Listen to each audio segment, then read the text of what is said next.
All right, we are getting ready to get live here. Welcome, welcome, welcome. Change some settings here and we will get right into today's agenda. Get right here into today's agenda. Let's see here.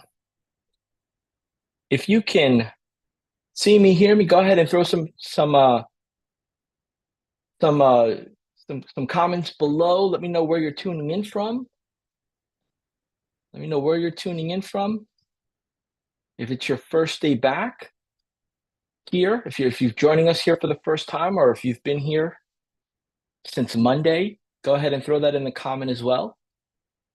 We're going to get a few things here situated before we go live. All right. Let's see here. Pull this up. I would have played some music in the background, but I don't want to get kicked off here at Facebook. So we're just going to let this do its thing and get right to it here. We got some great stuff. Got some great stuff lined up for today. Today's going to be extra fun in the sense that we're going to bring everything together and then get ready to just go and get customers, right? Go and make relationships, go and set demos and appointments. So this is the exciting part, at least for me. I mean, if you're not salesy, you don't like the sales, you don't like negotiations, this is going to be a little dreadful. Normally, today, it's going to be great. And I'm going to give you the framework and everything you're going to need here to build that confidence and to take action. Let me just find him. Just pulling up here on my screen here, or LinkedIn, so I could share this here. If you're on LinkedIn a lot, go ahead and type in the comments below LinkedIn. Do you use LinkedIn often? If you use LinkedIn often, what do you like about it? What's in it for you for LinkedIn? Go ahead and throw that down in the comments here while I'm on there. I'm just sharing our feed. We've been getting so many new people that never heard of us before, never knew that this challenge was available, and they're jumping in here, whether it's on LinkedIn or any other channels, and once they're in, they don't leave. Could you agree with that? Like, once you're in, you don't go. You're in the ecosystem. It's like you lock the door and you throw the key away. So it's exciting. It's exciting here. So we got LinkedIn shared. I got to jump on Facebook. Got to jump on Facebook here and share it too. If you prefer to do business on Facebook, through the Messenger, through Facebook groups, by posting consistently, maybe you post on Facebook the most, go ahead and type in Facebook in the comments. And then also in those comments, let me know like what you enjoy most. Do you enjoy having conversations in the Messenger? If you do, is it through voice or is it through text? Just two thumbing it or two fingering it, whatever it is. What do you prefer, voice or text? If you're not a messenger, where or how do you go about putting your name out there or meeting people? Is it in the Facebook groups or is it other people's posts? Either or, how are you engaging? Are you putting posts or are you commenting on posts? Go ahead and throw that in the group as well, in the comments below, because this is all going to come together here. I promise you, it'll all come together for our segment on sales and prospecting. So throw that down here below. How do you prefer to network and meet people on Facebook in order to attract new qualified business owners or just people that you want to get to know to do business with? All right. And I got the Facebook here, I believe, shared. No, not yet. I did all of that and it didn't share. So give me another minute here. I'm not taking a look at the comments yet. I promise to jump in there with y'all. But in the meantime, if you go ahead and throw your responses in there, we can go ahead and get that going. So share this. I'm going to share it on the feed. All right. Sweet. So we got Facebook covered. All right. YouTube. If you consume content on YouTube, go ahead and type below in the comments, consume content on YouTube or learn on YouTube. I enjoy using YouTube as a learning tool. Throw that down in the comments. And then here's a unique one. And I might be letting I might be throwing out something that you may not be familiar with because I wasn't familiar with it for a long time. But do you network via YouTube? Are you commenting on videos of influencers, celebrities, entrepreneurs, coaches? Are you commenting on their videos, right? And do they respond back to you? So you comment on their videos and they respond back. And then you end up maybe taking the conversation on a more one-to-one and then start doing business, maybe to book on the podcast, maybe to invite them to an event, maybe to learn about their event or their coaching program. Go ahead and let me know how you use YouTube below in the comments, because that's another look, all these platforms take time and they take energy and they take excitement. So, to do them all, it's not easy. Is it possible? Yes. But definitely let me know what your thoughts are on with YouTube. All right. For my folks that use X, Twitter, aka X, aka Twitter X, aka whatever you want to call it, but X is what we call it now. Do you use that to consume knowledge, information, maybe retweet, get your news, meet new people, learn about new products, stay up to date with companies? Do you use X consistently? And if you do, how do you use it to network and get business or make new relationships? Throw that in the comments below.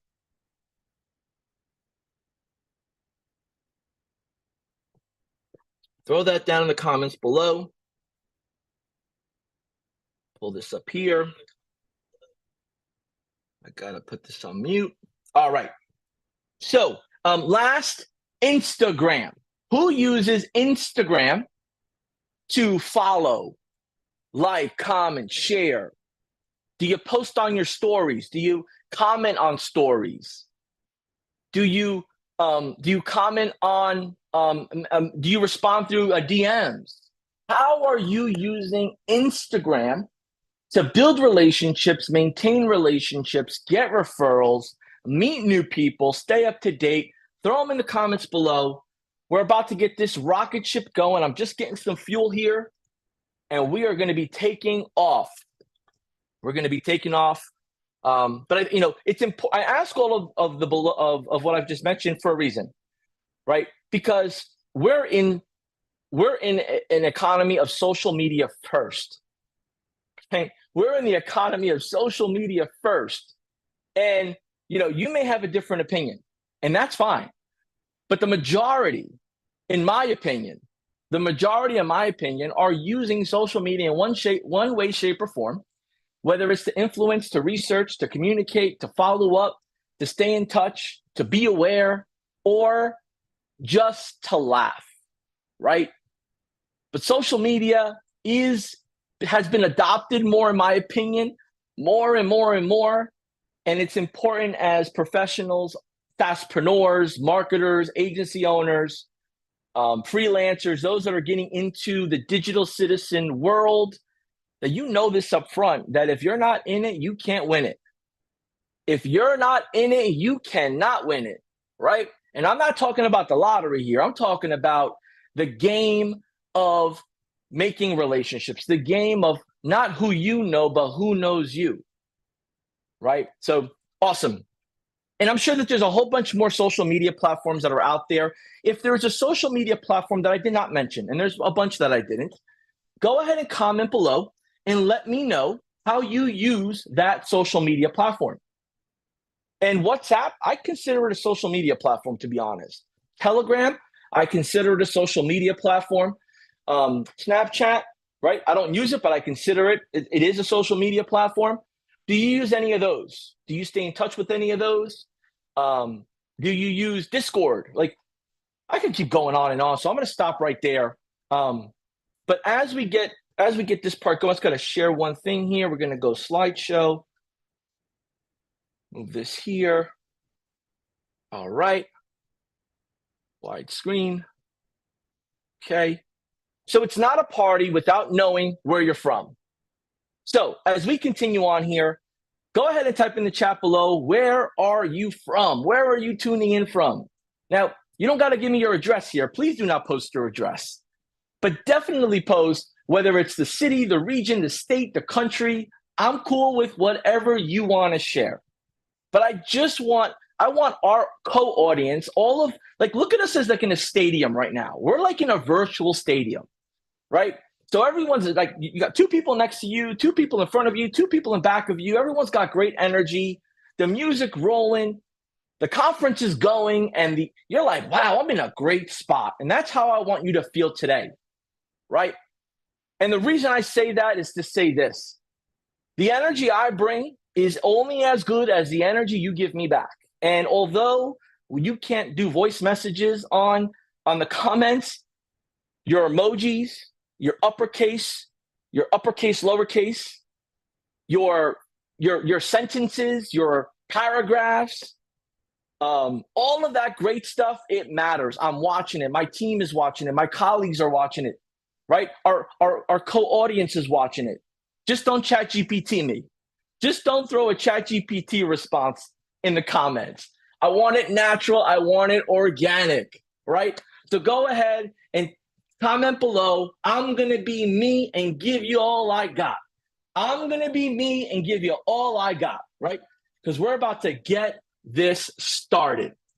So without further ado, welcome to day 3 of the 5-day challenge. Reviews and reputation. We have been digging in to the reputation playbook that we have had team high level and our partners behind the scenes. Some names that I can't mention, many names that you do know of, have been working with us to build this course, to build this experience, to level you up, right? Because again, if you're showing up here for the first time, my name is John Bermudez, and I'm your newly hired business development manager to help you get the confidence, the energy, the excitement, and the tools and processes to either start your business from scratch or to grow your business to new heights. So today's my first day with you, and I'm sticking with you as long as you stick with me.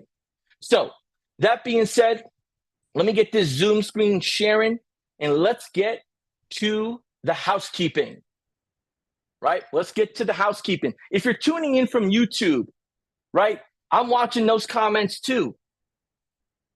Do me a favor, let's give me a shout out. Let's give a shout out to Jordan. Shout out to Jordan below. You're going to see his name pop up. He's with our community team at High Level. He's going to keep this all in order, man. He is going to respond to your questions, handle your concerns, point you in the right direction. You need to know where the bathroom is, he'll get you there. You need to know what button to press, he'll point you in the right direction to get you help with that, right? So my commitment to you today on day 3 is fun, knowledge, and implementation. Implementation is what we're going to finish up today with, no matter what. And that's the commitment you made. And if you're here for the first time, that's the commitment I need you to make. John, what you share, I'm going to implement. I'm going to take it. I'm going to make it mine. I'm going to use it as inspiration, motivation, best practice. And I'm going to make it my own because my market is not your market. And I'm going to go, what do you mean?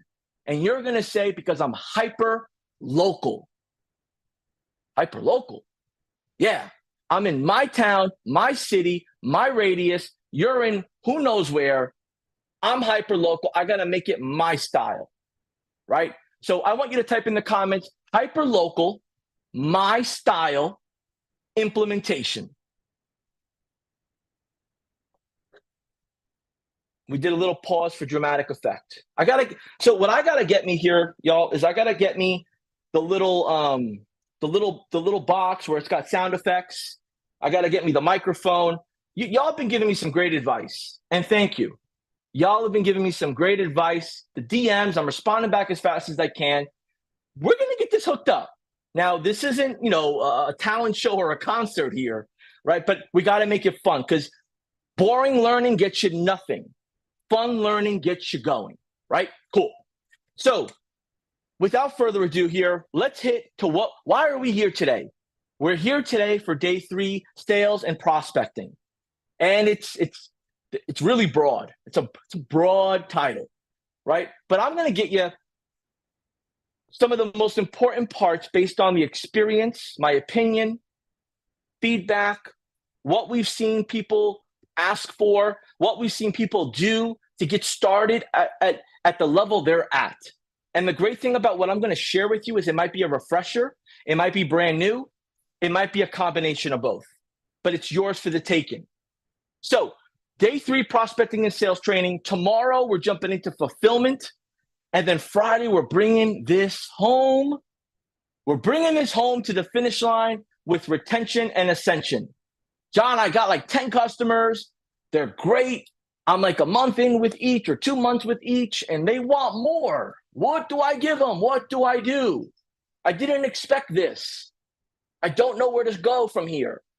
So we're going to get you the right guidance, right? The right best practice. And today's agenda specifically has everything to do with identifying qualified candidates in your hyper-local market. Now, there's a whole bunch more that's in each of these bullet points that we're going to go over. All right, do a couple of bonus slides, but there is a bunch more. But I don't want you to feel overwhelmed. So here's my ask of you. Flow with me. Flow with me live, right? Take some notes. Maybe jot down a few things that okay, I'll look back at that. You're going to get the recording after. The recording will let you know where the recording's at, right? Whether it's in the groups, on YouTube, wherever it is. But here's what I'll tell you. The recording is always on the Facebook business page under the featured section. It could be found in any of our Facebook groups, right? It's always on YouTube under the live stream section. You might have to look a little bit more deeper, but it's on YouTube. I mean, we're streaming from YouTube. It stays on YouTube, right? It's on LinkedIn. So just go to any of our pages on these social media profiles, look around, you'll find it. And it's clearly labeled day 3, okay? And if you have any questions, just send a message here, like just comment, right? Or reach out to us. Like you guys know how to find us. Team High Level is clear to be found, right? You can find us day or night. We're here to help you. That being said, identifying qualified candidates, understanding the local market dynamics. John, what does this mean? This sounds like a big project. No, this is just framing. I'm framing what to expect. I don't want to overexcite you and overdeliver, and then you are like, this isn't what I thought it was going to be. But these are the main components that you need to be aware of, right? And we're going to get deeper, and we're going to get strategic. So here's another thing. We're going to get very strategic. Now, I don't want you to judge me. I'm going to do some role playing by myself, to myself, just to give you a flow of the conversation, right? Just to give you a flow of the conversation, right? And once we do that, you'll start to say, that makes sense. And then if you got to go to the replay, you go to the replay, right? And then the last one is prospecting and closing the sale. Now, I will preface it with this. I enjoy the challenge of sales. Do you enjoy the challenge of sales? What do I mean by that? I enjoy calling people, right? I enjoy calling people. I enjoy reaching out to people. I enjoy making organic business owner friends. Like anyone on this live right now, right? I'm not going to message you and ask you, hey, do you need something built out? Or, hey, do you need something done? Or, hey, I got a sale. Absolutely not. I'm going to reach out to you and I'm going to say, hey, how are you? Saw you here. Reference something that we have in common. And then we're going to keep a conversation going. And then you're going to be curious because of how I'm approaching you, right? And that's what I mean by enjoying the sales process. Do you enjoy that? Do you enjoy reaching out to people, networking? Again, another big word, networking. It can sound a little intimidating, but do you enjoy just putting yourself out there, being open-minded with, hey, yeah, call me. What's up? How can I help? What do you got? Comment below. Now, are you the type, and it's okay, I just need to know our audience for today, what I have present, what I'm working with, so I can serve who's here live. If you're here live with me, I'm serving you first. You filled the seats, I'm serving you. Everyone else, we'll take care of as we go. Okay?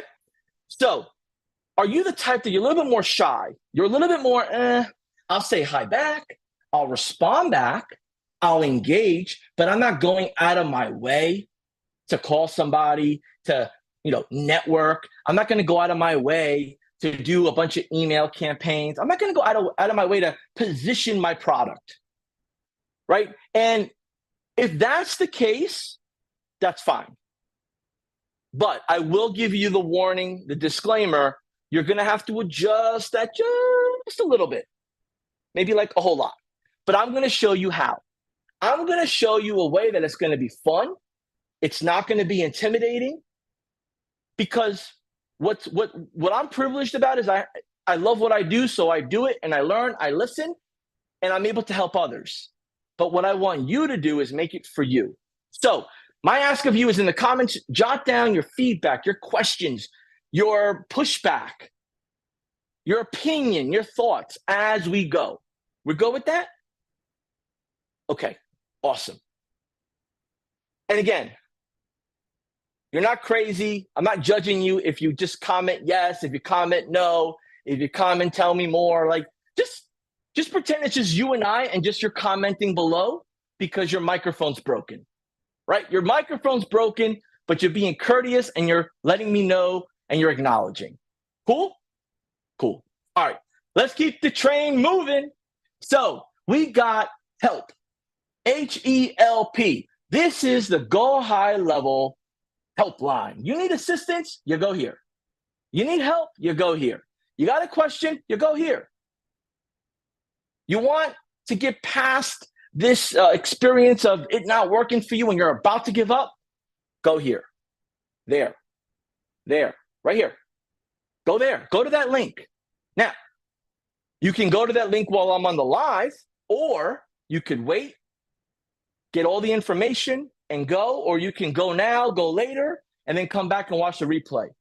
But if you have the urge to get help and get something fixed right away, go do it while it's a priority in the mind. Okay? And you'll learn that as we talk, in sales and prospecting, it has to be a priority in the mind for the rest of the body to do the work. The mindset is the most important part, right? So, if you didn't know so, now you know. The swag store is open. The swag store is open. New items, right? New items, new accessories, right? I always love when I'll go to the airport, or I'll go to the gym, I'll go to the mall, I'll go out to a barbecue, I'll go out to an event, I wear my high level shirt, and they say, oh, what do you know about high level? I'll be like, I know a little bit. And they'll be like, oh yeah, I use high level too. Oh, cool. What do you use it for? Oh, I got my business. What kind of business do you have? Oh, I got a landscaping business. Oh, cool, man. Cool, right? What do you use high level for? Long story, but I use it. But great news. How do you like it? How do you love it? Oh man, it's the best, right? You'll find that if you've had these conversations before, let's say you're at the airport, you're on vacation, you're at a theme park, you're out and about in the neighborhood, maybe you took a little bit of a bike ride by the waterfront, right? By the mountains, wherever, the park, it doesn't matter where you're at. Someone says, hey, I know that. Hey, I know that. And you're like, uh-oh, what does that mean? Oh, I know the high level. If you experienced that, comment below. And you're like, what's in it for you? Because, you meet so many people. Right? The network you have is the reach you have. If you don't have reach, you don't have a network. You got to extend out of yourself, out of your circle to get a network, right?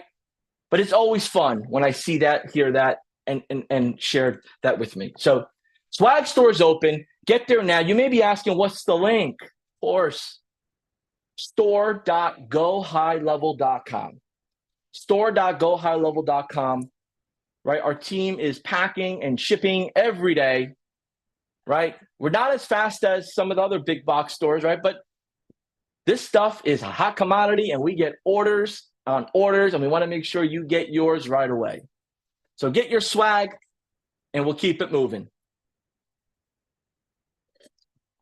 So you've been commenting. All of y'all been getting credit for commenting. Whether you know so or not, you've been getting credit for commenting. I appreciate it. You're commenting on Facebook. You're commenting on YouTube. You're sharing your feedback. You're sharing your questions. You're sharing your answers. Right? We're talking. We're in sync. Right? You're just not typing gibberish. We're in sync. You're not chat GPT and responses. You're giving me your authentic self. So thank you for that.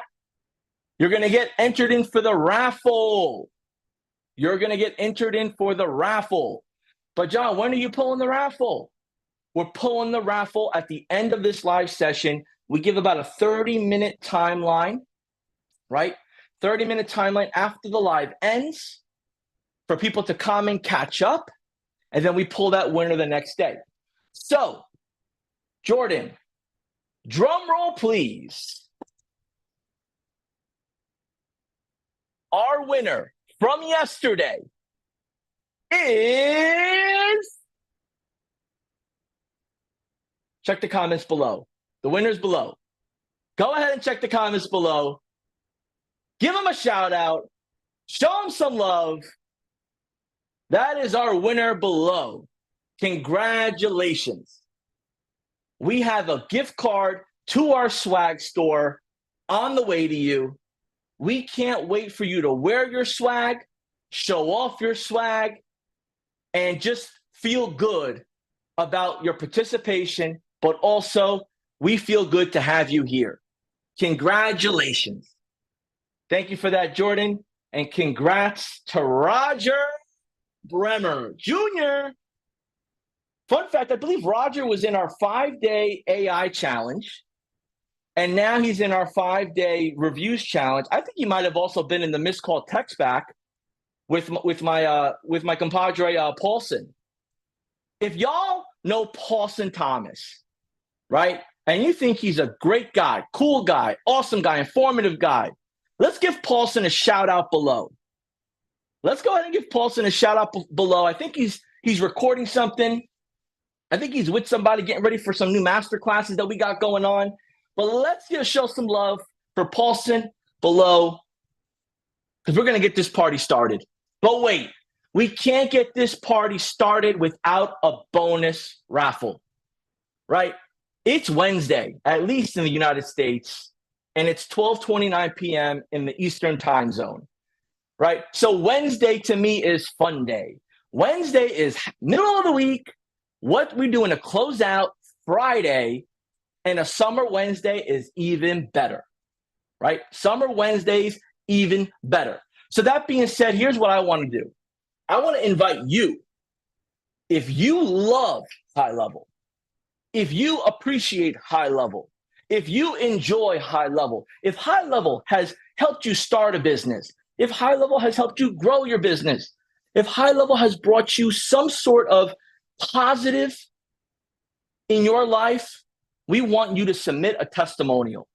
So if you go to gohighlevel.com/testimonial and you submit your video testimonial by Friday, July 26th at 1 p.m., you're going to enter to win a special gift. You're going to enter to win a special gift, right? I'm going to pull one winner, but I might pull two winners. Sheesh, if I can, I'll pull three winners, right? But I want you to enter to win. So go to that link. It's real simple. And here's what I do want to say. We don't want you to talk about anything personal that we can't share on your behalf. So what we want to do with this testimonial is we want to showcase you on all of our social media channels, right? We want to add you to our website. We want to add you to our Instagram, our Facebook, our YouTube. So when someone looks up high level or they see your testimonial, it's there. So please, just happy-go-lucky, professional, share a short, positive experience.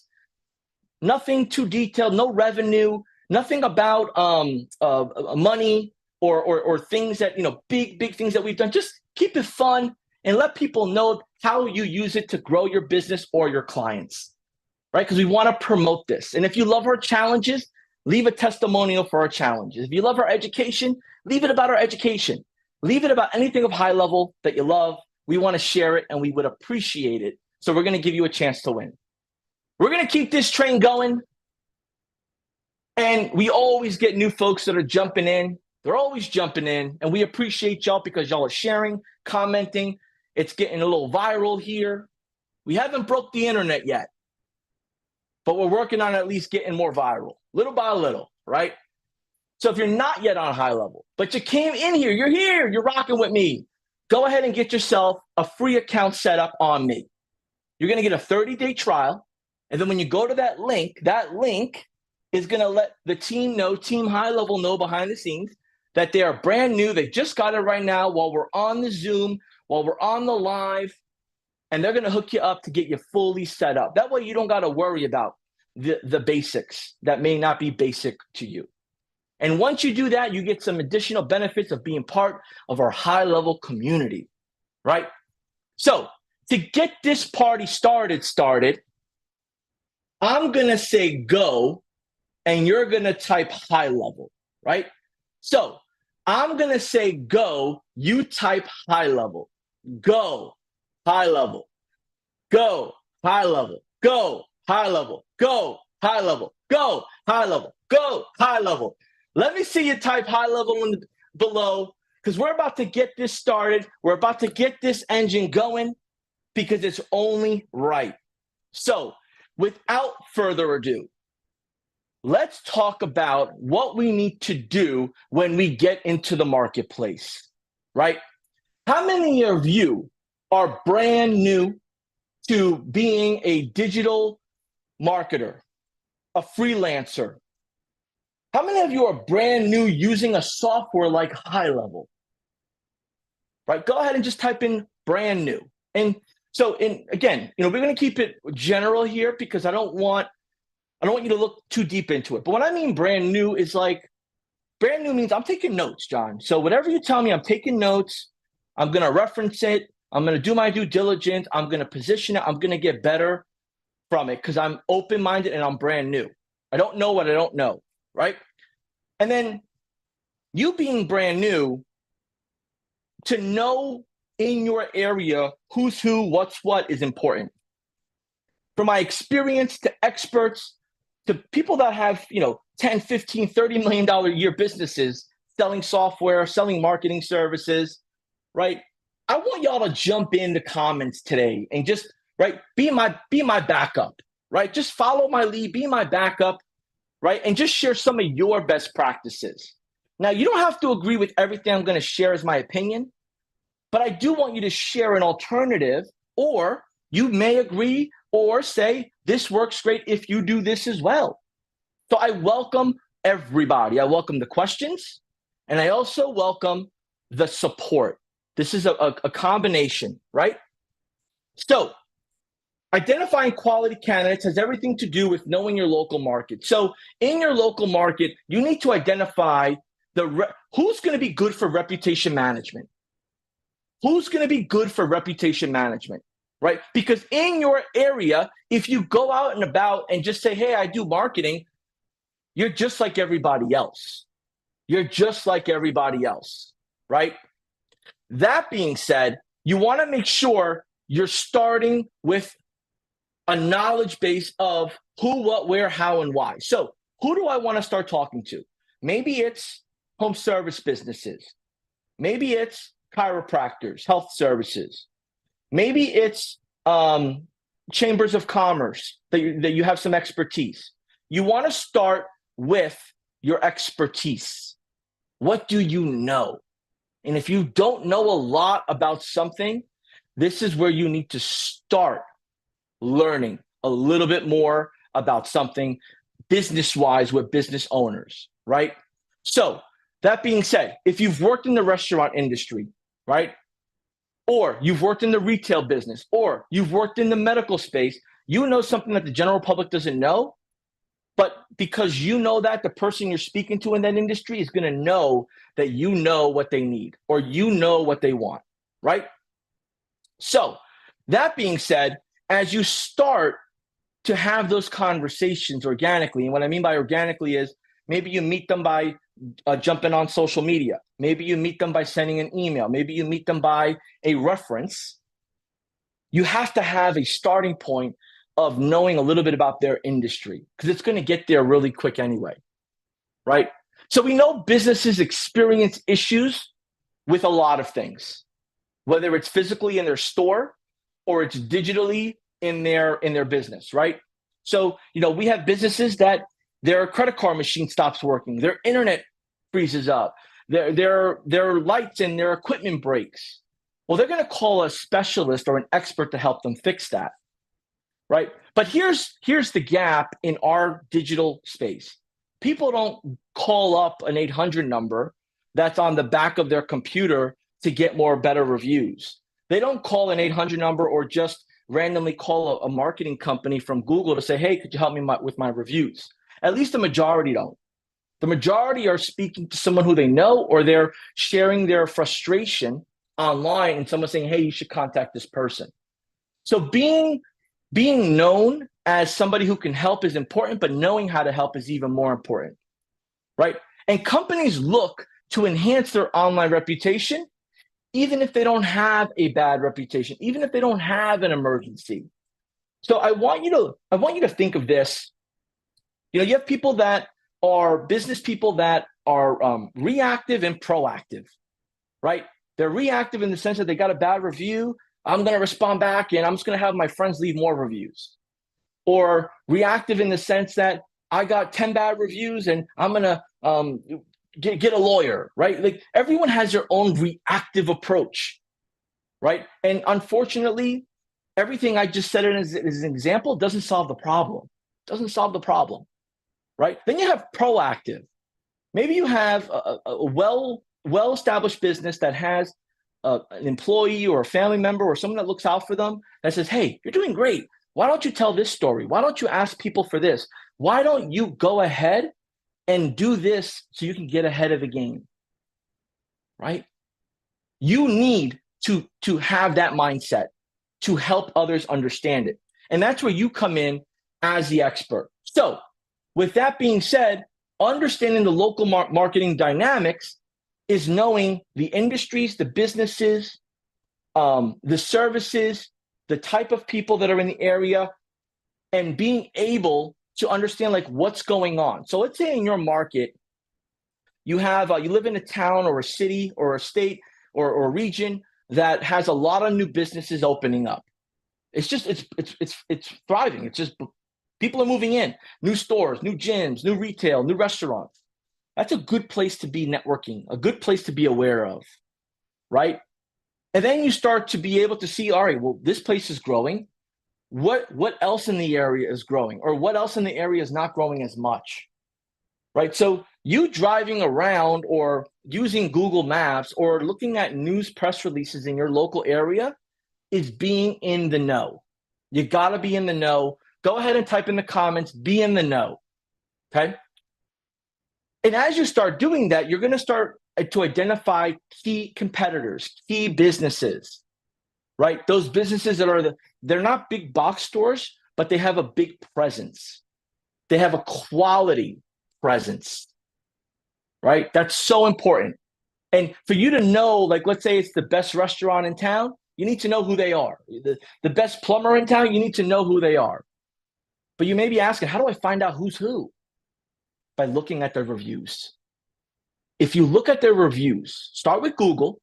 You can even end with Google. If you look at their reviews and you see on the Google Maps who's top 3 and who follows below, you'll start to see a trend that they're always top 3, or people are saying great things and consistently great things about them. And then you have to just see, like, what are they saying about them?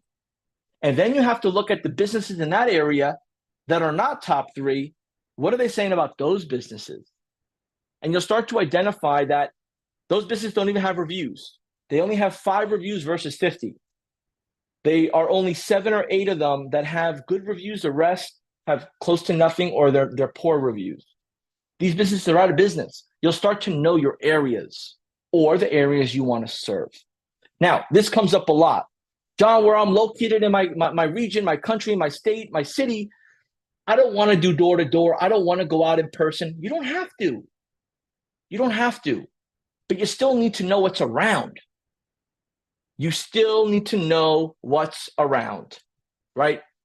And as you understand what's around, you start to understand the influence, right? How the influence of the season, how the influence of the weather, right? If you're in an area and there's always, storms, the roofers are always booming, right? Construction's always booming, right? If there's an area that you're in and a certain amount of time vacationers are coming in, let's say you're in the Bahamas, let's say you're in wherever you're at, in Mexico somewhere, or you're in Italy, you're in the UK, you're in France, wherever. You have areas in your market that are vacation. And when people come for vacation and they don't know what they don't know, they're looking online for reviews. So for those of you that are in big markets, big areas where hospitality, vacationing, travel is key, well, here's what I want you to do. Here's a pro tip. Start finding the jet ski company. Start finding the catamaran company. Start finding all the tourist places that are on these tourist sites that they're selling their services, and start having the conversation and make sure your reviews are up, right? Jump on TripAdvisor. And if you're out of country, go to the US websites, because think about this.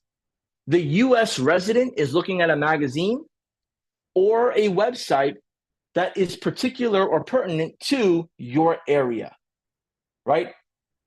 So you want to make sure you're going on our site that's pertinent to us, because we want to know what's going on in your area, right? So we're doing search terms with your region, your state, your country for our entertainment.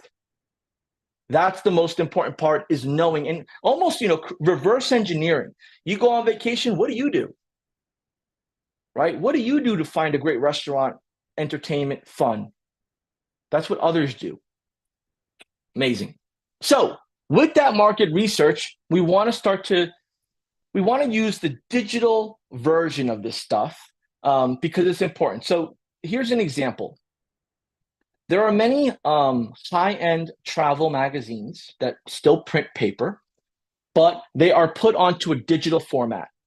So if there is a high-end travel magazine in your area or in the US that you're aware of, go ahead and look for the digital version, because people are advertising that digital version, whether it's advertising jet skis, catamaran, massage, hair, whatever it is, right? People have weddings overseas on islands out of their country. So what are they doing to find vendors when they have a wedding over there?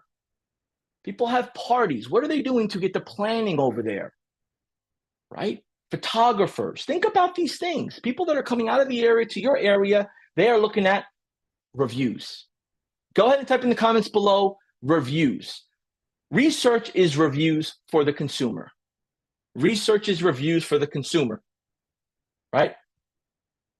And with that part, now websites like Yelp, Google Business Profile are great areas for you to look for potential clients, for you to start the conversation. Yelp, popular site, but maybe there's an equivalent of Yelp in your area, in your country, in your region, in your state.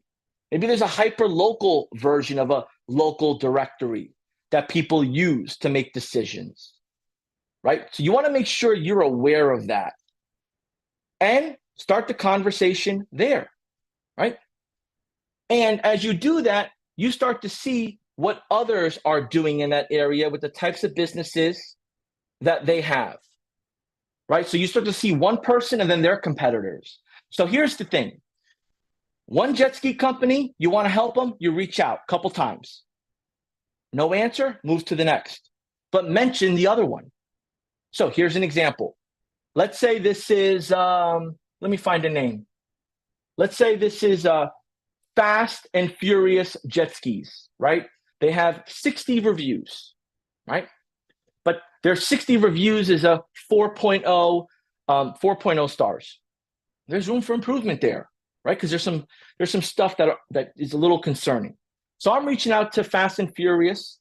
I sent a text. I followed them on LinkedIn, followed them on Facebook, send them a DM, nothing, crickets. When I call them, it goes to voicemail. These people even open? These people even open? No problem. Let me find the next one. I go to number 2 on that list. And that one's called Speedy Jet Skis. And I'll do something like this. Hey, is this Speedy Jet Skis? Hey, great. Yeah. I'm traveling from out of the country to you guys. I want to put together a couple of jet skis with some family and friends. Could you tell me a little bit of how it works? Amazing. I ended up trying to call somebody else. Seems like you're the only one answering the phone. I didn't see a lot of reviews about y'all, though. Right? I didn't see a lot of recent reviews. Are you guys open and everything? Like, I expect to see more reviews. Right? And maybe they say, oh, yes, no, maybe so, whatever the case may be. Well, now you have to find that transition to say, hey, look, my trip's not for a while. My trip is not for a while.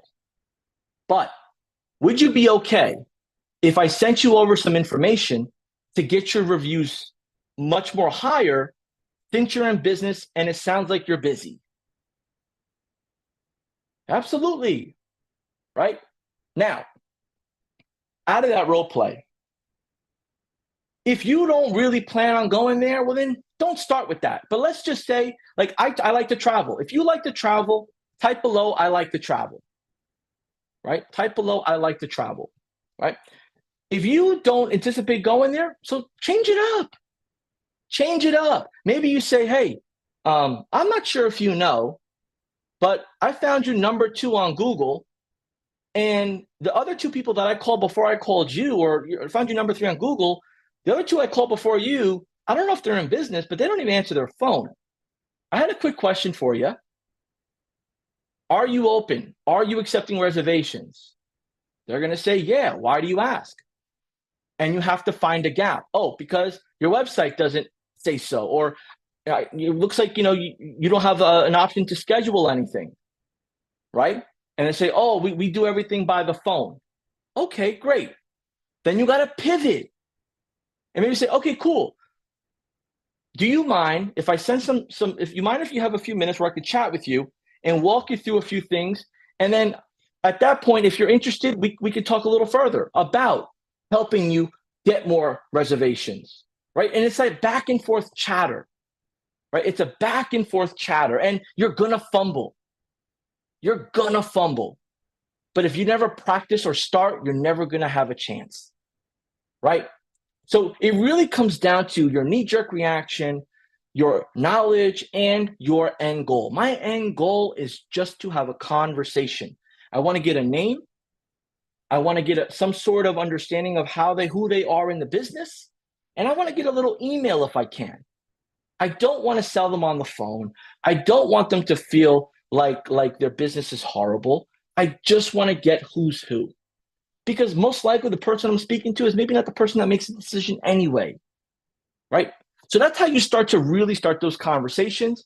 And then you get to name drop those other businesses. Because if you start name dropping those other businesses, they're going to know that you are familiar with their competition, right? And obviously looking for businesses with recent negative reviews is a strategy.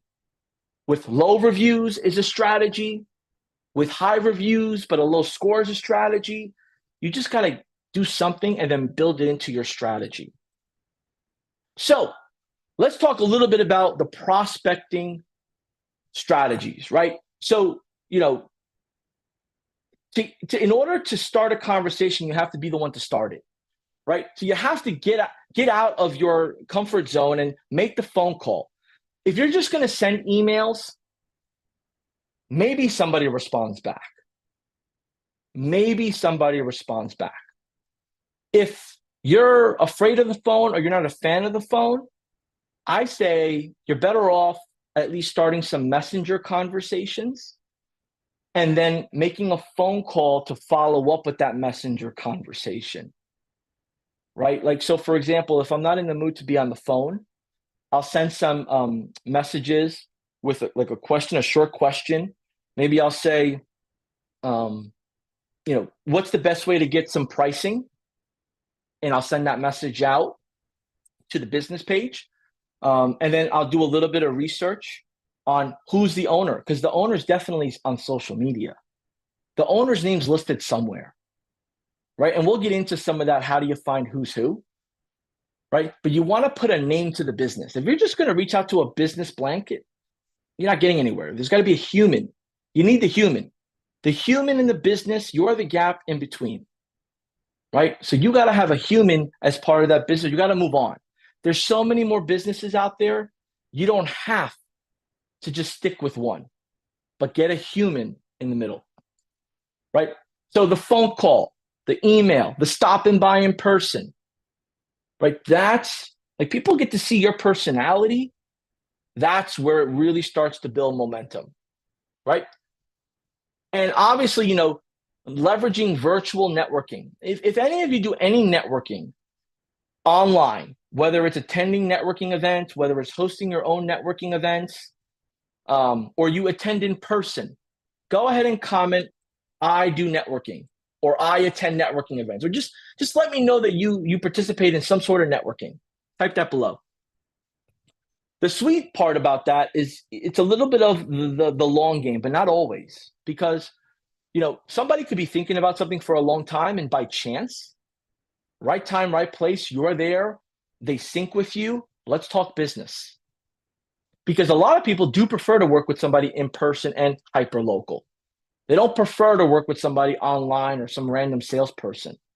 See, the difference here is that you're the owner, you're the entrepreneur, or your team that will be doing this on your behalf has a direct line of communication and connection to you.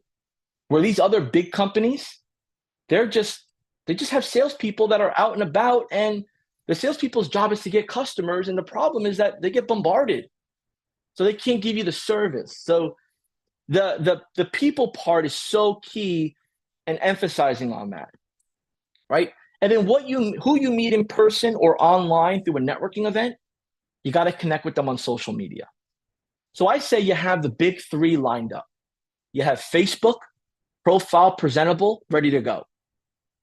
LinkedIn, a presentable profile, ready to go. And you have Instagram, a presentable profile, ready to go. With those three, you can't go wrong. With those three, someone say, hey, you use social media? Yeah, what do you use? What do you use best? Not what you use, is what they use. Oh, I like Facebook, or I like LinkedIn. Okay, cool. I'll give you my LinkedIn. I'll give you my Facebook. Here, connect with me here. Here, add me on Instagram. You got to keep that connection going, because if you don't, you miss out on the follow-up. Who agrees that the follow-up is important? It's all in the follow-up. Follow-up in the sense of responding back to messages. Follow-up in the sense of saying what you're going to do and letting them know that it's done. Follow-up as in, hey, I'll get back to you, actually getting back to them. Very important. The follow-up is key. But how do you follow up today? The likelihood that you go back to that networking event the next month or the next week really depends on a few things. Are you a member there? Do you have the time? Did your schedule permit? Is it close by? Did you have a good time? Was it your fit? You may never go back to that event. That event may never happen again with the same people in that room. So here's what I want you to keep in mind. As you go out and about, you build relationships, and then you get them on your social media, and then you get their information to put in your high-level CRM. Put it in your CRM. Now, pro tip, if you use high-level mobile app, you could actually use our new business card scanner. Now, I don't know how many folks have business cards, but there are still a bunch of business cards out and about for formality, right? So someone has a business card, go ahead and scan it. It'll take that information and put it right into your high-level contacts, right? If they don't have a business card, maybe they have a QR code. Maybe they have like a tap tap mechanism, but get that information and then start that conversation with the text, WhatsApp right away. I always say go text WhatsApp right away. So that way my name and my photo is there to continue. See, people will do this stuff real quick, chit chat, and then leave. And then they'll go back to their phone and they'll do this. They'll scan. And when they scan, they say, oh, who's this? I don't know this number. Or if they didn't save your name on your number. Or they open it like, oh, I don't remember that, delete. Or if they see your photo, oh, I remember him, I remember her. So another pro tip, in high level, go ahead and create your digital business card. Go ahead and create your digital business card. You may be asking, how do I do that? Won't get it too deep in the weeds here, but you want to create your digital business card. You want to use a mobile-friendly page on your website or your funnel or whatever you use, and almost duplicate a link tree style where it has the links, your logo, maybe your photo. We have templates in the website section of High Level for those link trees that you could use. Have one of those connected to your website, have the link ready to share, add that link to the home section of your phone. So you could push the button down, it'll say share. You could share it where you want. Or you can get fancy and get one of those NFC tap cards and program that. Totally up to you. But why am I saying this? Because in the comments on YouTube, it was said, who uses business cards? Only small towns. And where you're at may not be a small town, right? Where you're at may be a techie audience. They may actually judge you if you have a business card, or you may judge them. So digital, you can't go wrong, but you have a backup plan. If you get paper thrown at you, you could scan it and then toss the paper away if you need to. Or if you lose it, no problem, right? Awesome. So key takeaway, use the business card app in High Level, create your link tree, and then also connect with them on social media on the preference of yours, whether it's LinkedIn, Facebook, Instagram, just stay connected. They will look and watch you. Now, we spoke briefly about this. You can take a screenshot, you can keep it, but this is community involvement. This is business-to-business networking. You have business events that are one-offs. These typically happen like on an eventbrite.com. They happen on a meetup.com. They happen virtually. They're big trade shows by industry, by products. There's a whole bunch of events going on.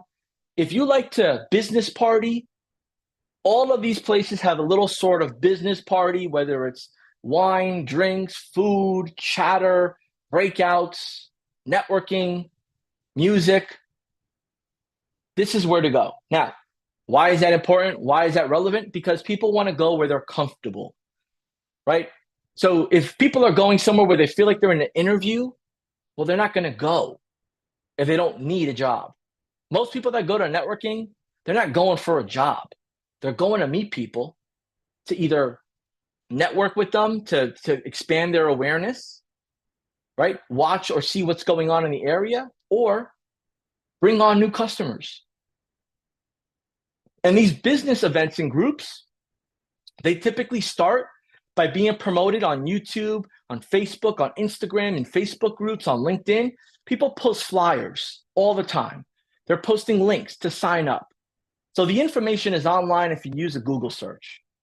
Get a little creative, do a little research, and you will find what you want. Now, again, this always comes up. I always get a few people that say, hey, look, I have a side hustle. I work for a company now. They don't really know I have this type of business.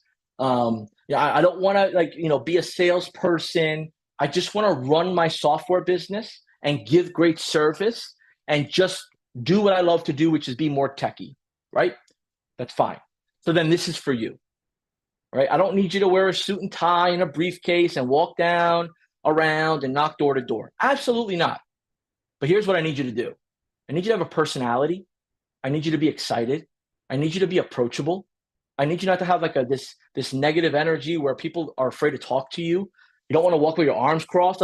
You want to give a good welcoming style so people want to network with you. Don't be the person that tries to be rude in front of a room of people or just standoffish, because they're going to end up saying, hey, get out of here. You're not part of our crew. Like, this is not working, right? So make sure you have that in the back of your mind, right? That's the most important part. And then when you go to a BNI virtually on a Zoom like this, right? Tip, happy networking project, meetup, right? You're able to then use that as your meeting point and then expand. Now, here's the thing. When you got folks, and this is personal experience that I'm sharing, when I meet people at BNI, they all spend about $300 to $500 a year. They make an investment in themselves, right? So they're in a room that they pay to be in. They meet every week, same time, same place, whether it's Zoom or in person. Great people, amazing people. Latip, same thing. About the same price point, same concept, right? You meet someone in BNI and Latip, you got good friendships, good relationships, right? Happy networking project, another one that I used to always attend. A little bit more of a freestyle. People from all over the world. Majority is Zoom, if not all. And in that happy networking project field, they do some breakout rooms by state, city, not city, by state, right? And they do it by some other interest groups. People show up there at the same time and they talk. But with that setup, sometimes it's a little harder because they're teaching something and then they do breakout rooms. So maybe you meet 1 or 2 people, 3 people at a time, and then that's it. So if you're okay with the long game of meeting a few people as you go, great. Maybe you sponsor some of these events and your logo is on their website. You're sponsoring a breakfast, so you get that type of promotion. Or maybe you just invest and you join a group that you're meeting consistently and they become your extended sales team, their extended referral network, right? Now, Meetup, another great one that I personally use, right? They all fluctuate by the area that you're in, time. I mean, it all changes, right? But Meetup is nice because, again, they usually do in-person and virtual. It's easy to navigate.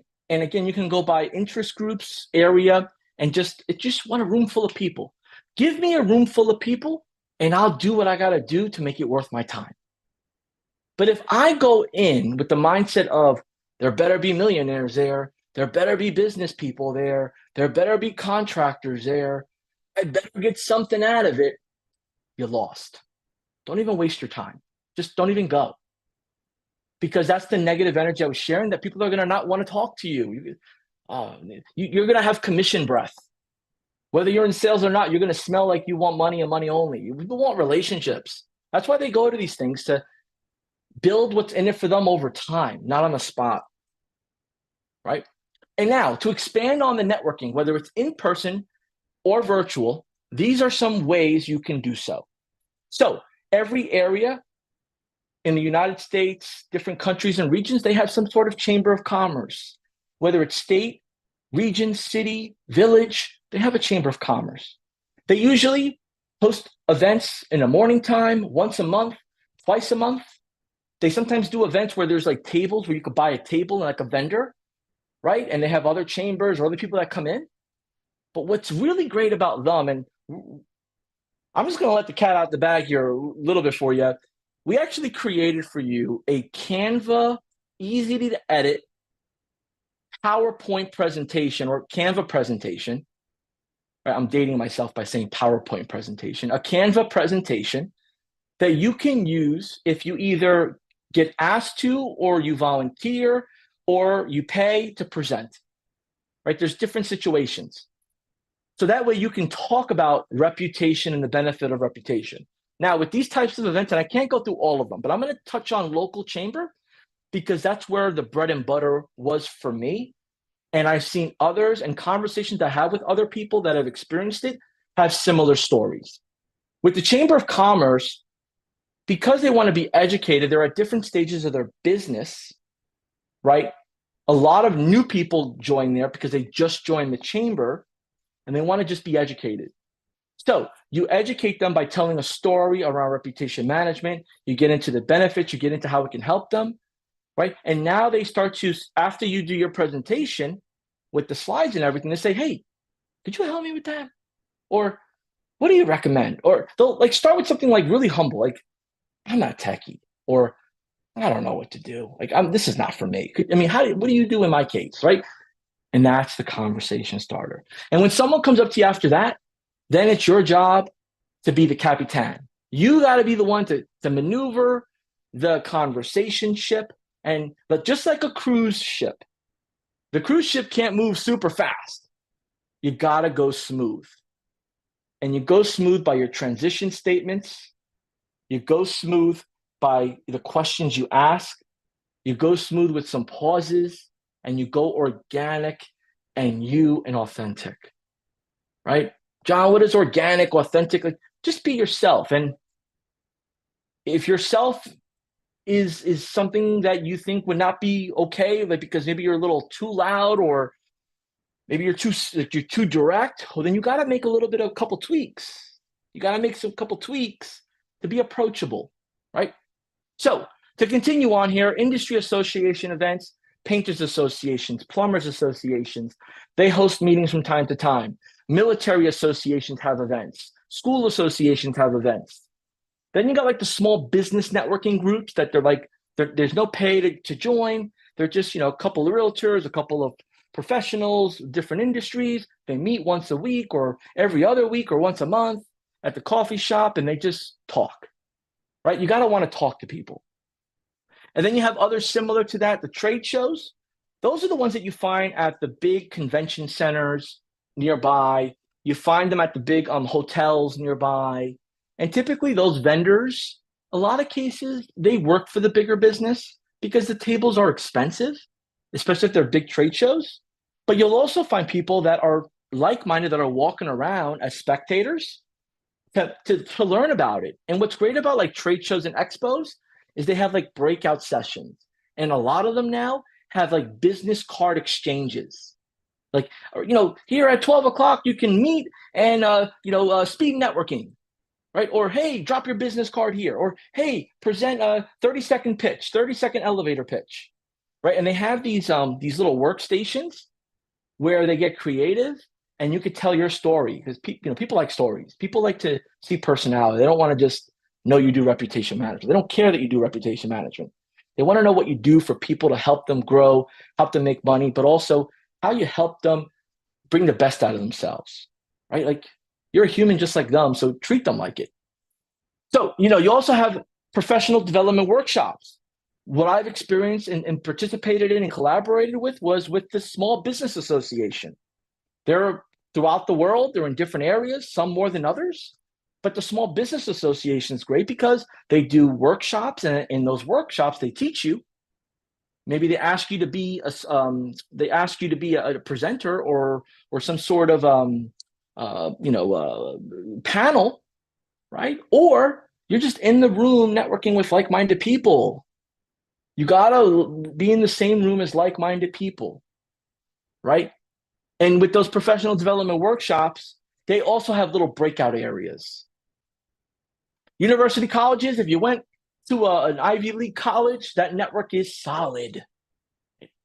That network is solid. If you know someone who has, that network is solid, right? But you only make it what it is, and it's only what it is if it's worth it to you and if you're aware of it, right? So understand, if you didn't go to an Ivy League school, no problem. Every college, every community college, every school has an alumni. They have an alumni. So participate in your alumni. I want to take a little break here for a second. Tell me how you feel. Tell me how you feel. Throw in the comments what it's been like, what questions you have, what are you liking? What's your takeaway? What's your takeaway now? What is your takeaway now? Throw it in the comments for me. I'd like to know. I'm just going to switch a screen here and open up another tab and keep this going here. Go ahead and throw in the comments what you enjoyed, what you're excited to implement, and we will get continuing on here. Just refresh this. Awesome. Yeah, we have a lot of networkers in the building, a lot of people that prefer social. Looks like we have a lot of people here that prefer in person, which is great, and a handful of people that take advantage of the trade shows and the associations, which is awesome because once you start to get one or two pieces of wins, you're like, all right, this is worth my time. This is worth my time. And that's typically how it happens. It's got to be worth your time and you got to feel it and see it, right? Awesome. Let's get back to here. So always, a question comes up and I've just baked this into a slide here now. How do I search for these events, John? I'm not a networker. I've never been interested in it. This is something new. I'm open to learn about it. Go onto Google, right? Go onto whatever search engine's relevant in your area. Right? Google's probably relevant in your area too, but not just open-minded here. Type in business networking events in the search. Also include in there at least your state. So, business networking events New York, business networking events Florida, business networking events UK, business networking events whatever city, state. Throw it in there, and you're going to start to see events in the area. Now, the events that pop up, you got to do a little bit of research because sometimes they're outdated. Sometimes people just have bad intent and they're scammy. Sometimes those events require you to register in advance in order to get in the door with a ticket. So everything is not free. So you got to definitely sort. And sometimes, Google doesn't, or even the sites that, other sites I've mentioned, they don't organize them all the time perfectly. So just filter it, sort it, make sure there's a chronological order to it that works for you. Could be by date, by proximity, all that good stuff. So use your filters, more events, eventbrite.com, meetup.com. But here's a pro tip. Event organizers are using more and more Facebook events. Facebook events. So make sure you go into your Facebook events tab, search and sort, because there are always some hidden gems of events in there. See, the event's promotion is only as good as the event organizer's mind, right?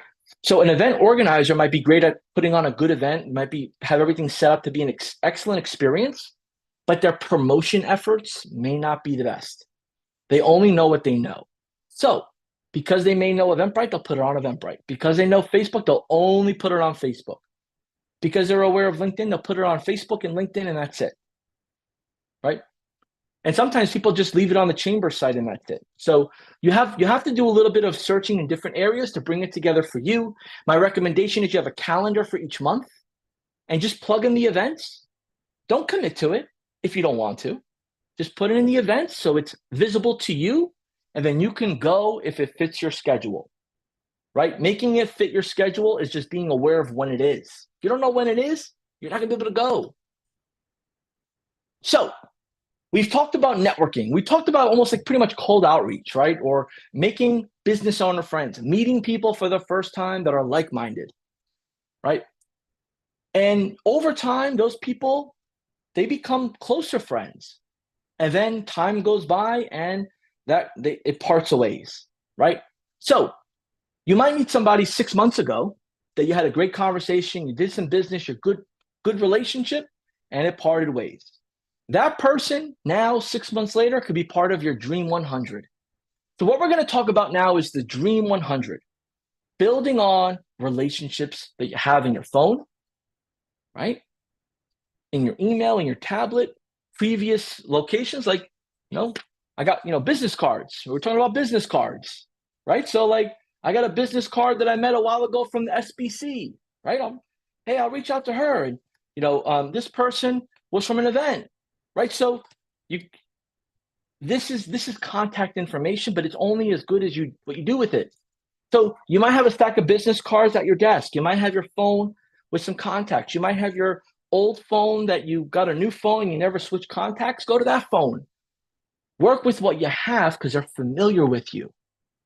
They're familiar with you, right? So that's why it's always important to have a good first impression and a great lasting impression. Because if they don't remember you, you just didn't do enough. You didn't do enough, right? So in order to really capitalize on your Dream 100, you have to know where to go to find it. And then you got to create a list, right? And I'm not saying to create a list as if you're going to be selling them Girl Scout cookies and you're going to be selling them, Cutco knives. No, just create a list of people you're going to want to re-engage with. The goal is just to re-engage, right? And now prioritize that based on the relationship strength. Maybe you haven't talked in 3 weeks, 5 weeks, 10 weeks. That's still fresh. Re-engage. Initiate that personalized outreach, and then just keep that conversation going. Now, John, how do I keep the conversation going? I haven't talked to them in a while. What am I going to say on the phone? Don't say anything on the phone, right? Don't say anything on the phone, but keep them engaged by messaging, by connecting with them on social media, by commenting on their posts, by liking their posts. That's how you engage. That's the new way of networking. That's a new way of meeting and staying in contact, right? Do you talk to everybody in your family every day on the phone? Everybody in your family. We have close family members, but do you talk to your whole family tree, cousins, uncles, brothers, extended family, in-laws? Yes or no? Every day, do you talk to the same person, right? And if you do, I got to talk to you. I could take some notes, right? No, you don't talk to them on the phone, but maybe you talk to them through Messenger, commenting, right? Here's a funny story. I used to take it personal when I stopped getting birthday phone calls. Hey, happy birthday, right? You get your birthday phone calls from your closest family members, right? But mostly your friends, your extended friends, people that are familiar with you, they're not going to mail you a postcard unless, they're super classy and, they're very, they're full of manners, right? They're not going to send you a birthday card in the mail. They're just going to, these days, they just kind of go to your Facebook and say, oh, it's their birthday. Click. They don't even type it no more. It just click. It says happy birthday and it adds some emojis. Let me pick this one because I'm not going to give them a heart. All right, pick that one. Boom. Everything's done for you. So when you go out of your way and say hi on the phone, you build a stronger connection. Now, John, what does that have to do with anything? It has a lot to do, because here's the thing. The product you have, the app you have, the knowledge you have means nothing without this. Without you and I connecting, talking, you listening, you typing, there's no connection without that. So my product means nothing to you unless I bring value as a human being, and then build upon value as an expert, and then build upon value as an expert that wants to help you or that you want help from, and then building upon my word, my follow-up, my consistency, my end result. But it all starts with me first, right? My way of contacting, communicating with you. So as you build that Dream 100, have that end in mind. You gotta build relationships, right? So as you see on the screen here, I'm not gonna read word for word. This is what you need to keep in mind, right? Don't take advantage of what they feel about you or know about you.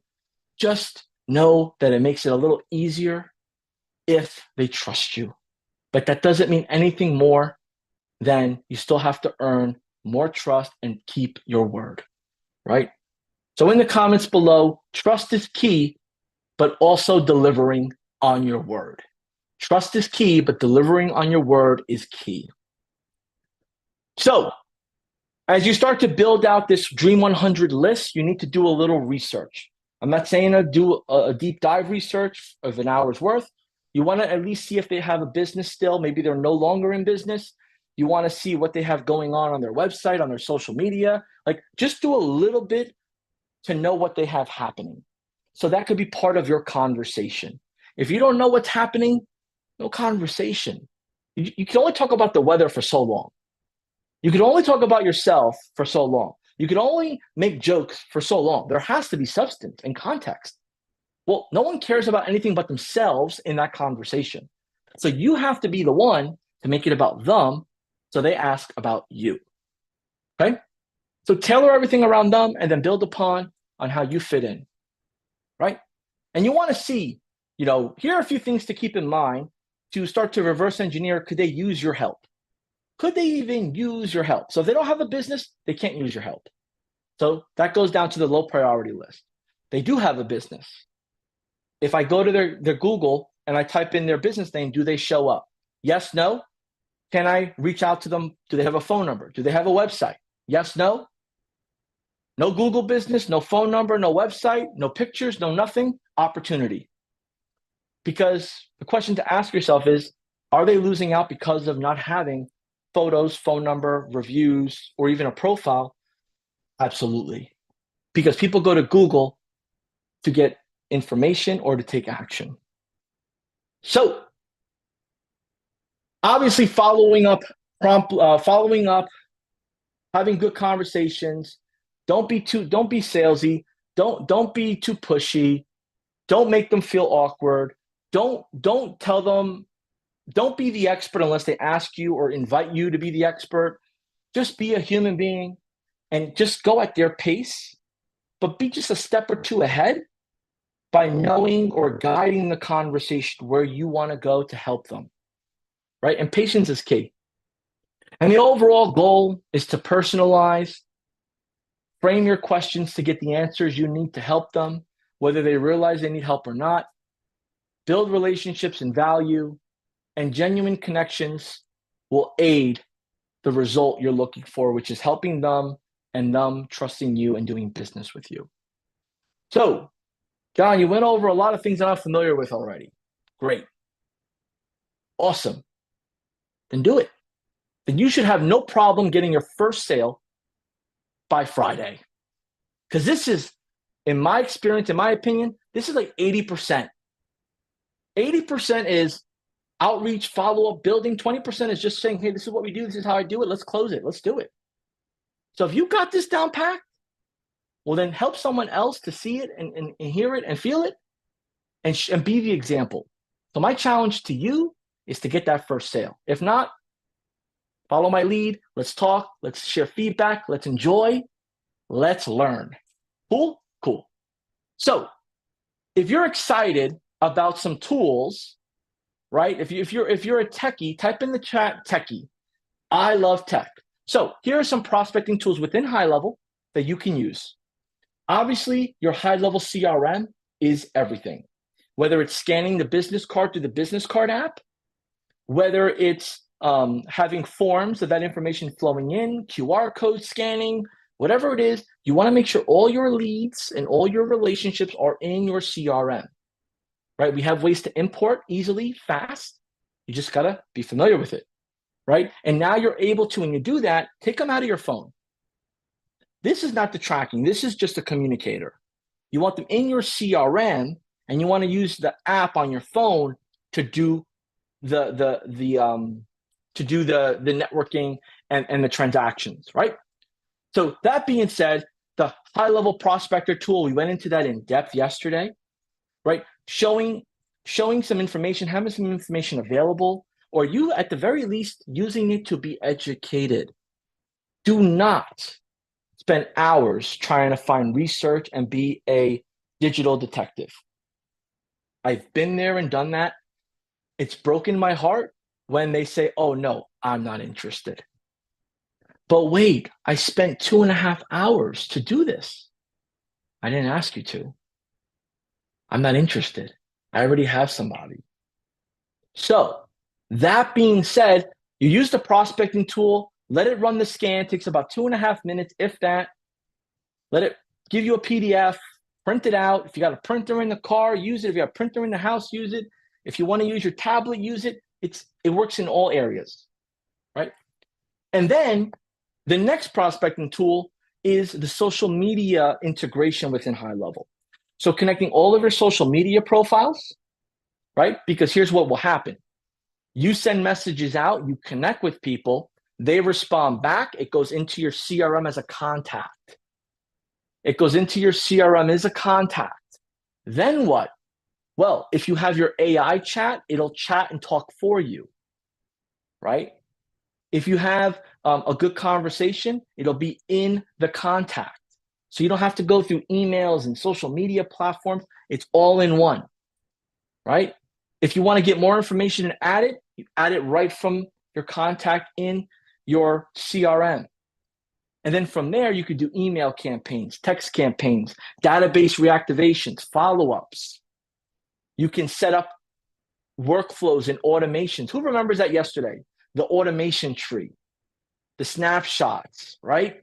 So I can set it up so that way, and here's a pro tip, do the research when you integrate all your social media platforms, make sure you set it up so that way when you put out a post, you can have a call to action.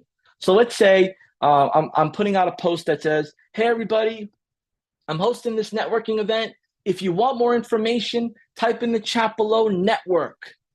Type in the chat below network, or type in the comments network. When people start typing network, as I completely set it up, it'll start sending out information automatically to the people that type network. So you don't have to copy and paste. They type in network, it sends it out. So what does that do for you? It saves you time. It impresses them that you're fast, and it gets a consistent message at all hours of the day, at all times, while you're doing other things, right? So there's a lot of social media features. There's also, if you're doing ads, we're providing you as part of our collateral, we're providing you some already created ads. So if you want to boost these ads that we created for you, you could boost the ads. And then when you boost those ads, we have a feature called CAPI in high level that as you get conversions, it'll tell Facebook, this worked, and now that ad starts showing to more people because of that signal of the conversion. There's so much. I can't even get into it right now. Let's keep it going. But this is modern prospecting. Type in the chat, modern prospecting. This door-to-door works, but it's time-consuming. Mailers, newsletters, postcards work, but not for everyone or everywhere. And they get a little bit of expensive, right? Social media messaging works, but there's limitations. Everything works, but you have to have a good blend. You have a good blend, you have variety, you have a better conversion, better conversations, better opportunities. So let's talk a little bit about social media and online, right? Having a quality ad with a call to action is important. So when you set up your ads, you want to make sure that there's a form or there's a way that people can comment and have everything set up so that way it gets them what they want. So let's say I'm, like I said, hosting the event, get some information or give them a link to go to register. Let's say I'm doing a PDF or an audit or just a quick coffee and chat, share your business, whatever it is. That call to action, when they click that ad, it's got to do something. High level has a whole bunch of ways that you can make that something to do something else for you. So they click it. Now, what do you want? Now, what happens? When does it happen? That's modern prospecting. And that's how you leverage social media. Because just posting till you turn blue, posting different photos, doing selfie videos all day, it'll work. But it won't give you the consistent response you want if you don't tweak it or add more strategy. Go ahead and type in the chat below strategy. So key. You can have the idea, the concept, but if the strategy doesn't match what your audience expects or wants, then it's just a waste of time. So write strategy, right? And we're giving you the playbook on this. So creating targeted ads, creating messaging, going through micro moments. So, I want them to go to this, I want them to click this button on this email or this button on this ad, and it's going to bring them here to do this. Like map out what you want and then make it into small moments because that's how people consume things. I mean, imagine if somebody told you, maybe you've experienced this when you go to the doctors, right? Maybe you go to a new doctor or you have to go to a specialist. What do you expect? Tons of paperwork. That's what I expect. I expect tons of paperwork. So first thing I ask is there anything I can fill out online? Is there anything I can give you now? Is there anything you need now so when I show up, I can get there and out? So keep in mind the entire process and then make it into small micro moments because those stages is you start to know where people are at in their stages, right? People want to be at a certain stage, at a certain level. Let's get them there. But if you tell somebody, hey, you got to do all these things before you show up, I'll do that later, right? LinkedIn. A bunch of you commented on LinkedIn. LinkedIn has groups. LinkedIn has comments. LinkedIn has, many different features, right? Being where your audience is key. That goes back to knowing your audience, knowing your local market dynamics, right? It's like knowing where the party is at, like where is the congregation at. So you want to be in those areas. And this is for the online, because there's a lot of you that want to do this from online. There's a lot of you that have full-time jobs that you're getting ready to leave. You're getting ready to do your own thing, about to be an entrepreneur of your own. So I understand you can't go door to door. I don't expect you to, but you got to leverage online. You got to leverage follow-up and some networking, right? Or maybe you already have a business, a marketing business, and you're about to bring new salespeople on. You're about to bring new associates on. But you got to teach them, because if you're not going to do it, they got to know how to do it. And you got to show them what to do. Maybe you create a weekly webinar. Maybe it's not live like this. Maybe it's a pre-recorded that just goes evergreen on 5 or 6 different short topics. That is how you captivate, you capture, right? You nurture with a webinar. I capture you for the first time, then I nurture you with a webinar, with a newsletter, with an event, with quality information. And then you say, hey, how do I buy from you? The closing happens organically, right? There's a lot of sayings out there that people will go on YouTube and binge, do tons of research on social media and so on and so forth, and they're ready to buy. Do you agree? Do you agree that people do enough due diligence and research that really today in society, they're already ready to buy, right? So sell like you buy. If you do a lot of research, prepare your sales process to fulfill that research, right? Whether it's YouTube videos, whether it's shorts, whether it's TikTok, whatever it is, put the content out for it to be consumed.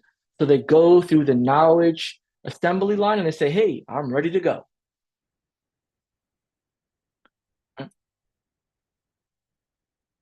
And with all of what I've just mentioned, this is the most important part. This is the implementation. The implementation is pipeline management. Type in the chat, no pipeline, no sales. No pipeline, no sales. Now, I'm open. If you decide that you want to disagree, I'm fine with it. I'm open for the back and forth. But here's the thing. Look, I can get sales by luck. I can get sales same day. I can get sales by identifying an opportunity and going for the ask. But that's not going to give me where or get me where I want to be, right? Building your pipeline is preparing the closing of new business over time, right? So like whether it's a small, medium, or high ticket, not everybody is ready to go to the cash register and put their credit card in. I mean, there's people that go to the supermarket and they won't buy a cheese or sauce or a drink because it's 30 cents higher than another brand. There's people that'll wait for a sale, wait for a rollback. There's people that will spend premium for the same exact item, same exact packaging, but at a different store because the store has a brand recognition to it, an association to it. Right? So people buy differently. But if you have a pipeline, you're able to understand these differences as you go. And then you're able to then prioritize, categorize, or push them through the right informational channels, the right educational channels to engage and prepare them for closing, prepare them for the results they're looking to get now. Okay? That's the important part here is knowing what your pipeline has and is made of, so that way you could, in a prescriptive manner, specialized manner, care for it and give them what they need, right? And segmenting your list, the size, their follow-ups, the cadences. See, all in high level, you're going to have notes section. You're going to have, you could do lead scoring. So you know like what your leads are scored at. So if you have a lead scoring system within high level, you could say, look, this is a 10 if they have these components. This is the 1 if they don't have these fields filled out. This is what they need to do in order to get to me. This is what happens if they don't show up or they answer this on a form. There's so much customization that you can create your pipeline and your workflow to match what you need. So, do you have any questions? Do you have any questions? Throw them in the chat below. What questions do you have? Throw them in the chat. It's going to move a couple things around while we're waiting for some questions in here. As I mentioned before, we're going to be doing the raffle at the end of today's live. So that way you have a chance to win some swag gift cards. And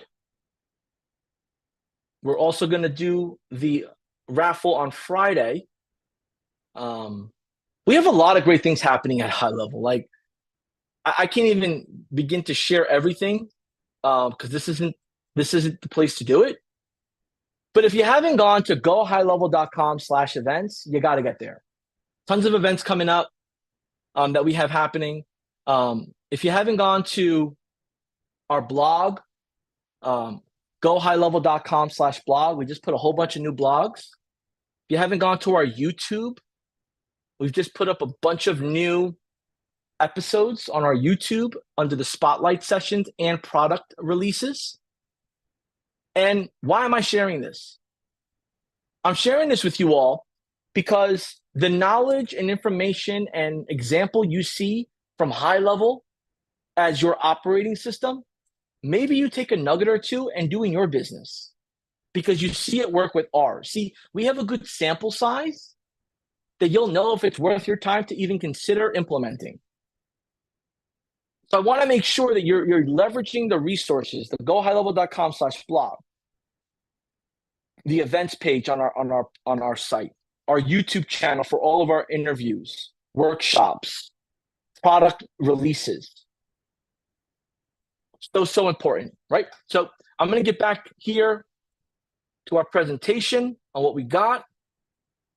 If you have a question or a need or a request, throw it in the chat. I want to make sure I get to it.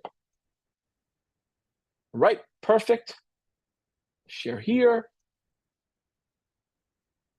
And go. So let's start getting into how prospecting and relationship building has everything to do with the product you're offering, right? Because so you're going to get to the chit chat, you're going to get to the conversation, you're going to get to the building of rapport, right? But here's the thing. Now what? Because at some point, they're going to want to talk business. They're going to want to talk business at some point. So you only could talk business if you understand their business. You could only talk business if you understand their business. So here's what I want you to get familiar with. If you're going to be serving contractors, you need to be familiar with the contractor websites that people go to pick a contractor. Now, these are in the United States. These are the ones that I came across when I was meeting people and talking to people. These are pretty popular on a Google search, on ads. They're pretty big companies.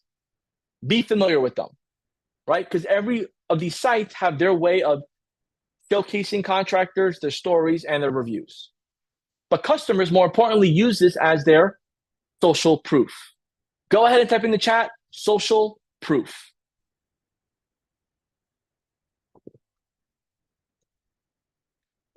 Right? If we're serving real estate agents, social proof right here. Zillow, agents, brokers, realtor.com, Trulia, also Yelp. Because real estate agents are hyper local. They're hyper local. There's a handful of agents that want to serve the whole state. There's a handful of agents that serve surrounding states, right? But these agents, in most cases, are hyper local, right?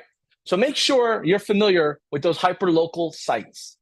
Because here's the thing, pro tip, the ones that are on these sites in their areas care about their reputation and their image. I'm going to go back to the contractors. The contractor with a photo of him on his truck, with the photo of him on his billboard or her truck, cares about their image. The real estate agent with the photo of him or her on their truck, their car, their billboard, their magazine, the bench, cares about their image. So if their image is tarnished by the reviews, by the lack of a digital standard presence, they know it, or they're being told it, they just don't know where to go, or they believe it's expensive. They believe it's expensive. So instead of taking money out of my pocket and being sales pitched every day, I'm just going to leave it how it is. That's how people think sometimes. From personal experience, that's what I've uncovered. And maybe you have too.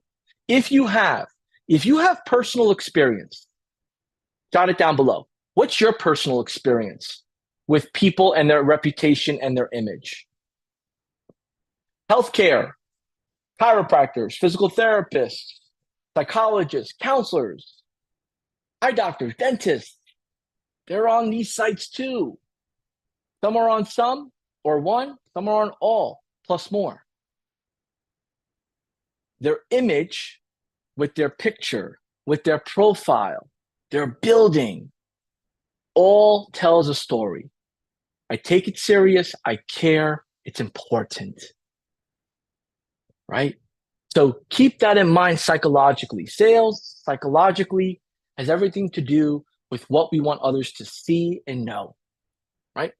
So you're also going to be able to find out who are the big names in the area. Who are the big doctors? Who are the big surgeons? Who are the big hospital networks? Who are the big experts? Who don't you not go to because their reviews are really bad or the complaints are really bad? So that'll all be on these sites.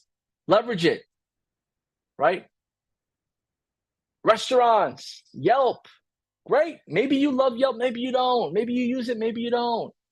But I'll tell you this, I press the reserve button at times on Yelp and on Google because every restaurant I go to these days, they want you to have some sort of reservation because they want to have an idea of how busy they're going to be. That's the momentum that's being built, right? Pre-plan your day, your staff, your food, your expectations. So reservations are important. They make it easy to do so. So these restaurants are on there, especially new ones.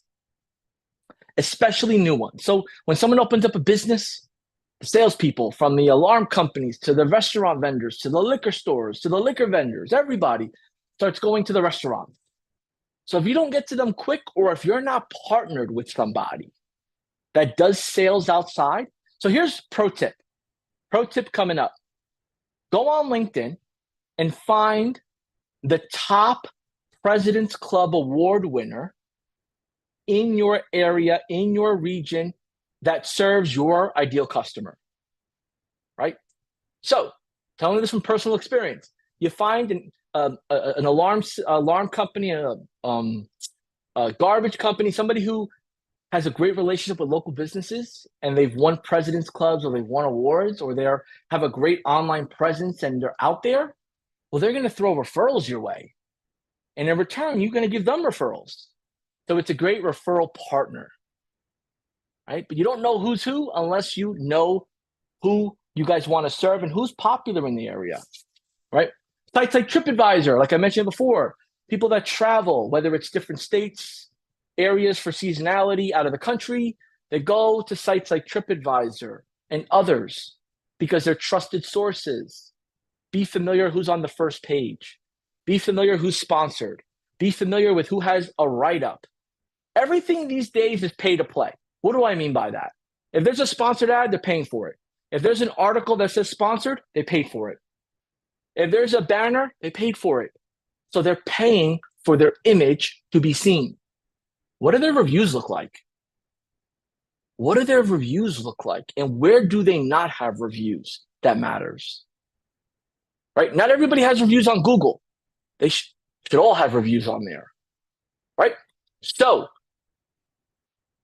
Zomato, all these other sites, photos for restaurants are key. So just, you got to know how to give advice. Hey, I saw your website. You don't have any new photos of food, right? My wife, colleagues, friends, there are a lot of like photo people. Like before they order food, they check the photos. Me, I just order what sounds good. I stick to my 2 items. I'm good. But people look at photos. So make sure there's photos. People look at reviews. What are they saying? Food was delicious. Food was undercooked. This was bad. This was great. I would order this, but say don't add that. They're telling stories about your business. They're talking about your business. So you need to respond back, and you need to be aware of what they're saying about your business. And that's the dialogue. That's like the education you have to give. Look, we're running out of time. Right? We're running out of time here. Is this helpful? Are you getting some nuggets out of this? Because what you're going to watch on the playbook is not exactly the same. I promise you that. This is not exactly the same as what's in the playbook. So both are going to fill some context. But is this helpful to you? Like, are you grabbing some nuggets? Go ahead and make some comments below in the chat. Let me know what value you're finding. And if you're not finding value, no problem.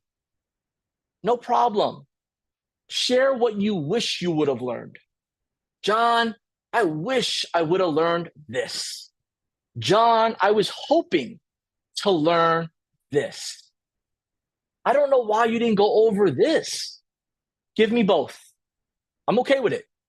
I'm okay with it. I see you. I see what y'all are saying, but it's all about you. This isn't about me. This is about what you want. This is what you want. So that's why we're making it about you, right?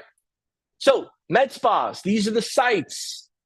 They're going to Real Self in your area. They're going to Yelp in your area. They're going to Google reviews. They're going to TripAdvisor, right? So you need to know who are the players in your area that you have to position this ideal client that you want to help them compete against them. I'm your business development manager. You're their business development manager. High level serves you. You serve the customer. Let's just make that clear. Let's just make that clear. I'm here to serve you. You need to take what I'm sharing with you, package it, make it in your area, make it with your branding, and serve them, your customer or your audience. I can't do it for you, but I can partner with you so you know how to go about it. Cool? All right. Keep sharing below. What did you learn? What did you like? What did you wish you would have had? John, I just wish you would have shared this, and I would have gave you a 5-star instead of a 3.5 star. I'm okay with it. Awesome. So let's get into the why, right? This is all. So I'm gonna throw a little scenario here. I'm gonna use Roger. Roger, you own the sub shop. You own the sub shop. I meet with you. I meet you online in the Facebook group. We're going back and forth. You know, I got you, and I got like a bunch of other business owners that I have in my messenger, right? And I'm talking to you, and then I put you to the side. I'm talking to this one. My pipeline is filled. I got a huge pipeline, all in my one little area. So I got Roger, his sub business, and I got all the other businesses in the area. I got a nice pipeline, and I'm name dropping. Hey, we're talking to this one, or hey, are you familiar with this one? How about this plaza, right? I got my area. I finally get Roger in my stage 7. Let's call it my stage 7. Stage 7 out of 10. My assembly line, my pipeline, right?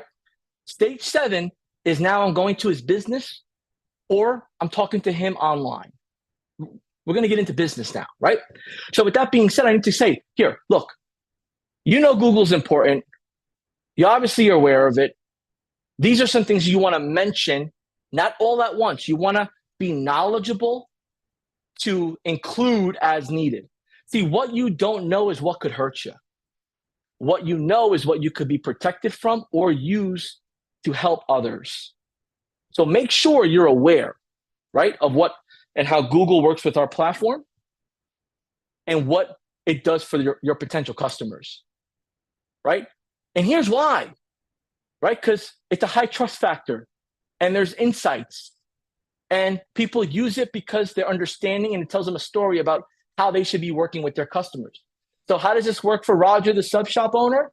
Well, look, Roger, unless you want to give all your money to these online ordering apps and they take 30 to 40% of your earnings, you have to get your own organic traffic that comes to you directly. Or you're going to pretty much just have a partner in your business and you're going to have multiple partners. Because if this company wants 30% and then you go to this company, they want 35%, you lost half your business, if not more. So you get rid of that by having a great online presence and they're coming to you directly. But John, how do I do that? You got to have great reviews. You got to have great food photos. You got to have the great website, people to find you, be found. If you're found, you could be chosen. If you could be chosen, you could be spoken about. You could people raving about you. And here's the thing, Roger, for your sub shop to grow, you have to be locally easy to find, locally raved about. And us helping you with that improves your local presence, AKA SEO. Gets a little bit more complicated, Roger, but now's not the time. Just know that it all correlates together, and I'll show you how in a few. And for you, the benefit, Roger, is you're going to have everything in the palm of your hands. So you don't have to log into different areas. So I'm excited because you're not too techie. I'm going to show you the untechie way to be in the know. Right? So for you, I need you to know as the service provider, as the marketer, as the agency, as the freelancer, that High Level has an integration where you can connect your Google business profile for your customer, right? And it could do the messaging until the messaging goes away. If the messaging comes back, you could do the messaging again. The reviews, the hours, all that stuff pulls into High Level. So your customer can see and be and control. You can as well to assist them, right? Also, we have it so you can do automated review requests. So it can send requests and respond to requests, right? So if you have not yet set yourself up for a trial for High Level and you're brand new here, you've been here for the last 20 minutes with me, click the link below. That'll get you your free trial and we'll set everything that needs to be set up to get you caught up. Take a screenshot, take a photo. You're missing out if you don't jump in here. We don't rarely ever offer something where we set it up for you. It's usually set up on your own. So take advantage while you can. We're back to our regularly scheduled programming. So High Level integration, review monitoring. When those reviews come in, they feed into High Level. For you telling the story about the all-in-one, the control they're going to have, the visibility, the centralized dashboard matters.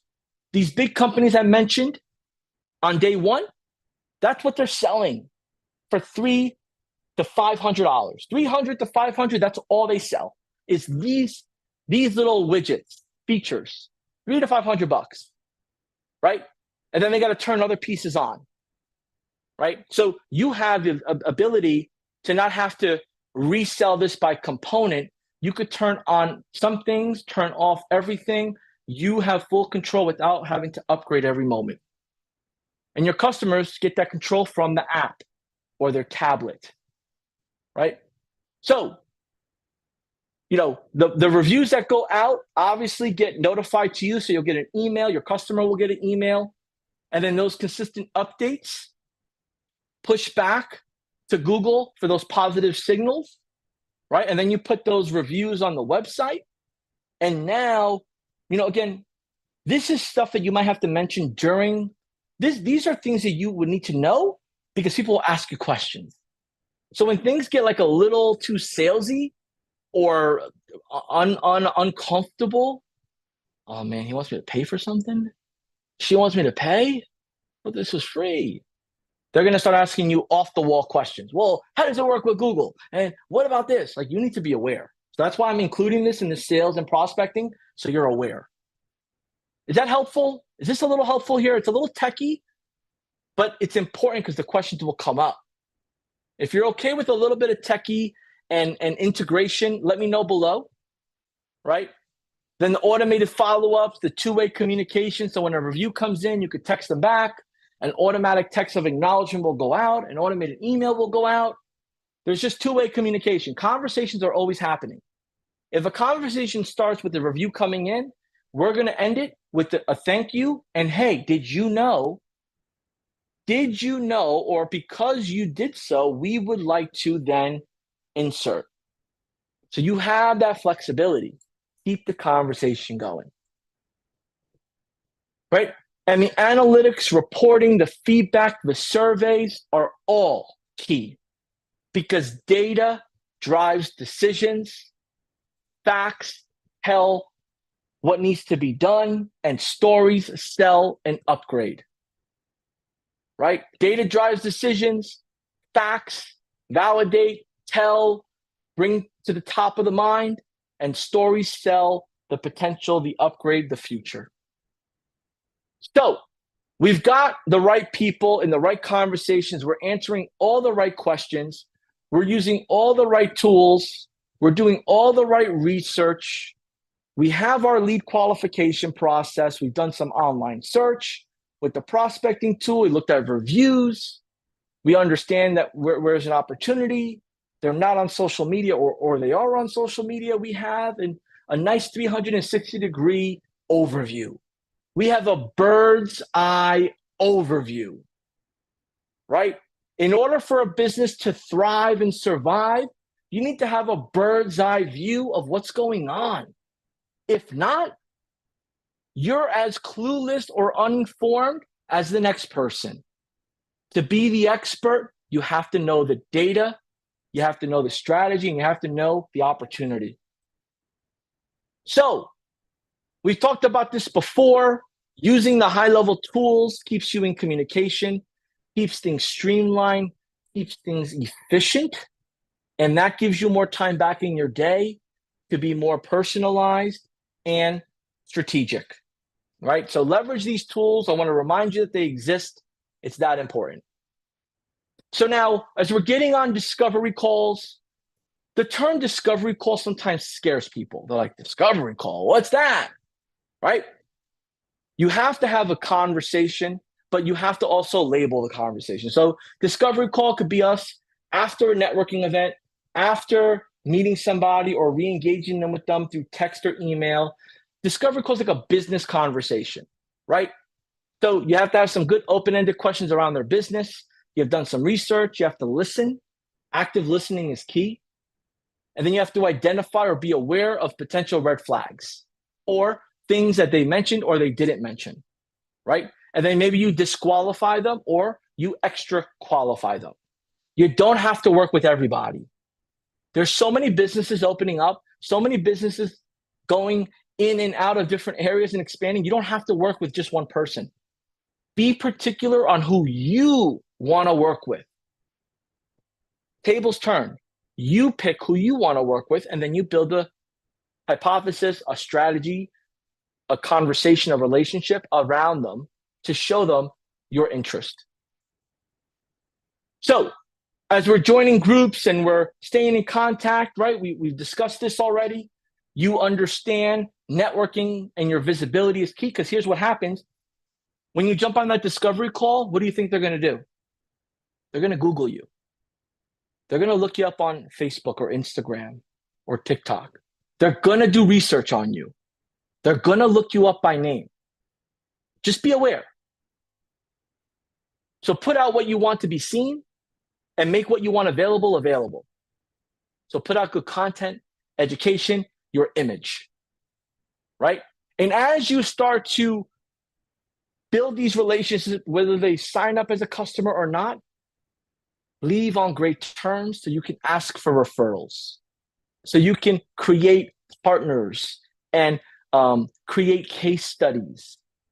Maybe you put somebody on a 2-week trial, right? Because you know you can help them. They have a great business. I'll do a 2-week trial for you, but I would love for you to be a testimonial and a case study. Build your brand or complement your brand or transition to software as a service by having those testimonials and reviews related to software as a service. So we have the conversations, we set up the meetings, we got everything going. Now they say, hey, show me what this is about. Show me what this is about. So, you don't want to go on a whole soapbox on every feature, every function. I did that a little bit with you yesterday, and I'm doing a little bit here, but we're in a classroom setting, right? We're in a teaching, learning setting, so it's different. But look, you're going to get people to look at their watch every minute. They're going to look around. You need to be prepared and consistent because time is money, right? So ask the right questions, show the right things, and then you get the right result. And it takes practice. It takes practice. So don't beat yourself up if you're getting rushed out or told no or whatever the case may be. It takes practice, right? So they say, yeah, show me what you got, right? Show me what you got. Go ahead and type in the chat, show me what you got. So now you got to provide some insights. You got to do a little, walk through. You got to give them what they want, because here's what will happen.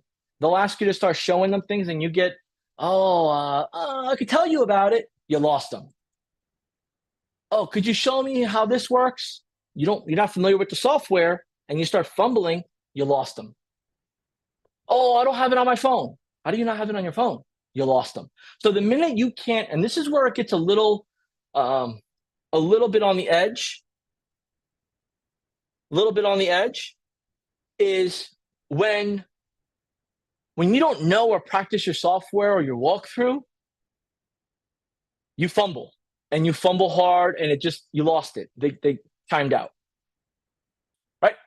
So understanding as you're having these conversations, the 4 phases of the conversation of the demo, right? So as you have this demo, you want to understand their needs, their pain points. You want them to talk a little bit about their business, the services, their products. They're going to organically talk about their numbers, what they want more of, what they need, right? Maybe a little bit about their expenses of their business, right? Then they're going to talk about their conditions now. Oh, we're behind. We're having a hard time. A lot of competition. They're all going to talk about, different things or reasons why they think it's not going to work. You'll address those. And these areas take about maybe, 8 to 10 minutes each. Maybe you spend more time at the decisions than you did in the numbers, right? So the conversation is based on the flow of how y'all are working together, right? So decisions is with securing an agreement.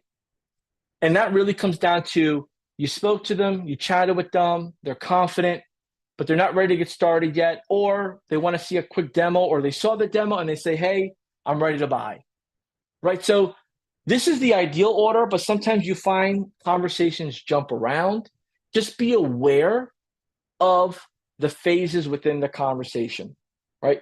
You can't get a sale without talking the decision. You can't get, understanding the business needs without understanding their story and their numbers. Like you need a little bit of everything to have a big picture of what needs to be done. So we get into this initial meeting, whether it's in person or virtually. You obviously want to build rapport, right? So a nice, friendly chit-chat conversation, right? This is not the agenda. This is just, right, understanding and who's who and, hey, how's everything going? I'm excited, man. It was great to meet you. That was a great event that we met at, right? Like that flow.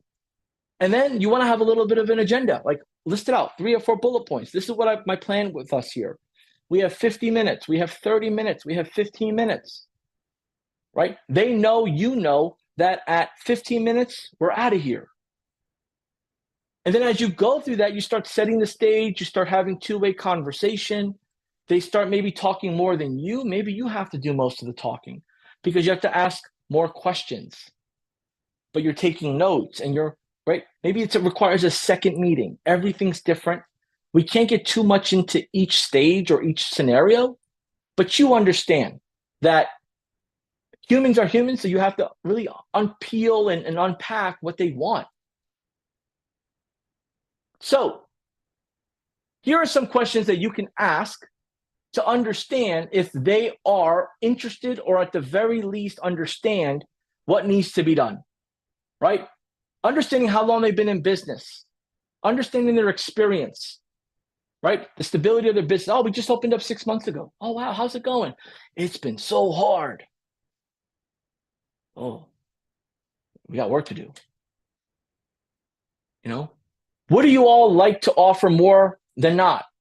Right? I know you guys have, a bunch of pet products, but like, what are you guys known for? What you guys have a bunch of different items on your menu. What are you known for? Like, you want to know what they're known for. Why do people come here at the end of the day? Right? You want to understand how people find you, how they find them online. How do your customers find you? Right? And understand those channels. And then how do they get reviews? Do they even ask for reviews? Now, most of these, you're going to have the answers to the questions, but here's the pro tip. Until they say it, they don't realize it. Until they say it, they don't realize it. So you may have to bring it to their attention lightly and show them what you mean.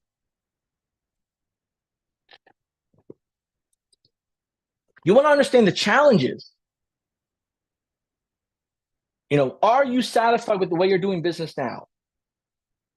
They may say, what do you mean?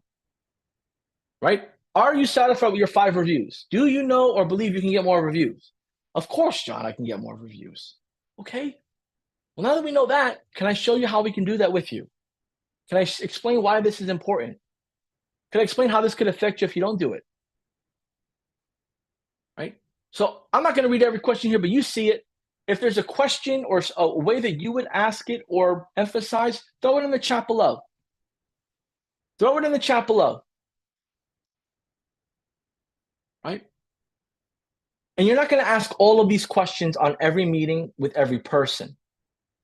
You're not going to ask all these questions. Like these, you got to grab a few and then make it your own. But this comes with experience. And this is going to talk about goals and priorities. Their readiness. Is it just you? Do you have a team? Do you have one location? Are you planning on opening up more? Are you using any tools or services or apps to help you with all of what you're doing? Now that we're talking about reputation and reviews, like, have you thought or tried anything to get more reviews? Right? Getting them to have a business conversation about growth is always fun, but important. Gotta get them to look bigger picture, more for themselves. And of course, after all that, you're going to come across objections. Go ahead and type in the chat below, objections. My question to you is, why do people give objections? Why do people give objections? Throw it in the chat. Why you believe people give objections? And no, I don't want the ChatGPT answer. I want your answer. Why do you think people give objections? Right? So, look, John, this sounds like it's going to be really expensive. Right? We have a bunch of different packages. Right? We have a bunch of different packages. Let's not talk about that right now. Let's more understand what you need and why you need it. Right? But here's what I want you to keep in mind. By you investing in this strategy, myself, our relationship, it's going to attract more customers. And that's what you're looking for, is more customers. Right? That's what you're looking for, is more customers. Right? More customers is more revenue. Right? So you want to piece this in. And then, of course, that's not just the only objection they're going to give you. There's more objections regarding cost concerns. There's more objections regarding cost. So why did I give you all these potential cost concerns? Because you need to be familiar and aware on how to answer it. John, our budget is tight. I'm not sure we could afford this. That's exactly why I'm here. That's exactly why I'm here. Because if this is tight and not realistic for you to afford it, under the conditions you are now with the bad reviews and the new competition moving in town, it's not going to get any better. And that's exactly why I put together a small plan and some information for you to look at your own time, and then get back to me when you're ready. Right? That's how I would answer it. What do you think about that?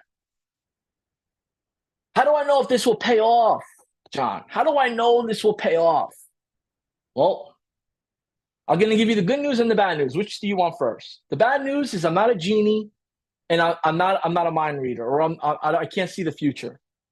But the good news is that I have a handful of customers that I've worked with personally, that I have case studies for, that are in the similar business as you, that have seen results. And because of those results, they got new customers and they got revenue from it.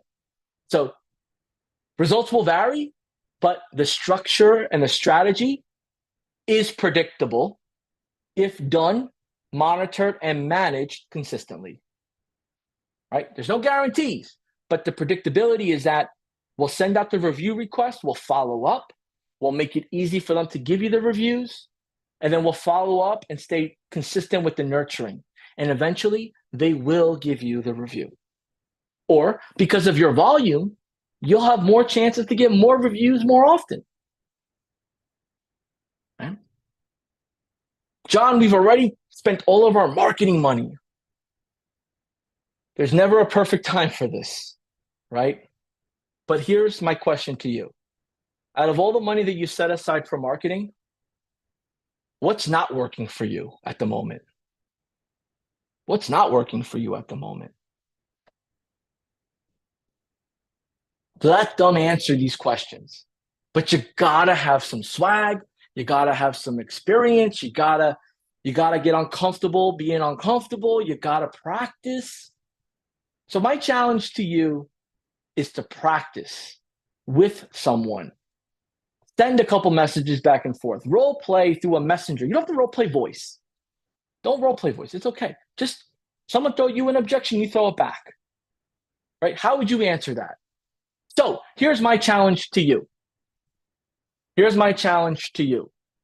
Right? I want you to give me the answer on how you respond to our budget is tight. I'm not sure we can afford this now. And I also want you to give me the response to how you would answer this one here. Can we, here, let me give you one here. I want you to also answer, number one. And I also want you to answer number two. Let's just do 1 and 2. 1 and 2. Give me your response to answer number 1. Give me your response to answer number 2 in the chat below, whether you're on YouTube, LinkedIn, Facebook. Throw it in the live session. I want to know how you would respond to number 1 on our budget is tight. I'm not sure we could afford it. How do I know if this investment will pay off? Right? And here's what happens is skepticism about effectiveness. We have proof of success. You'll have proof of success. That's why case studies, partnering with us, going to these workshops, going to these trainings, going to these challenges pays off. It pays off. Again, I'm your business development support. That's why I'm here. This is why we do what we do, right? So skepticism, effectiveness. Look, I'm really not convinced this will actually improve anything. That's your opinion. That's fine. This is your business. At the end of the day, Nigel, this is your business, right? You shared some deep things about what you're frustrated with, what you're upset about, the different changes that are happening in your area, the new competitors. I'm not convinced that that's truly holding you back. I'm more convinced that you've just had a bad experience working with other marketers and companies that you really don't know who to trust and where to start. But here's what I'll do for you. If it helps, I'm willing to give you the first 2 weeks on me as we get you set up, and we'll start the billing and the paying after we get your account set up by the 14th day. But the stipulation is this. You have to join the onboarding call with me.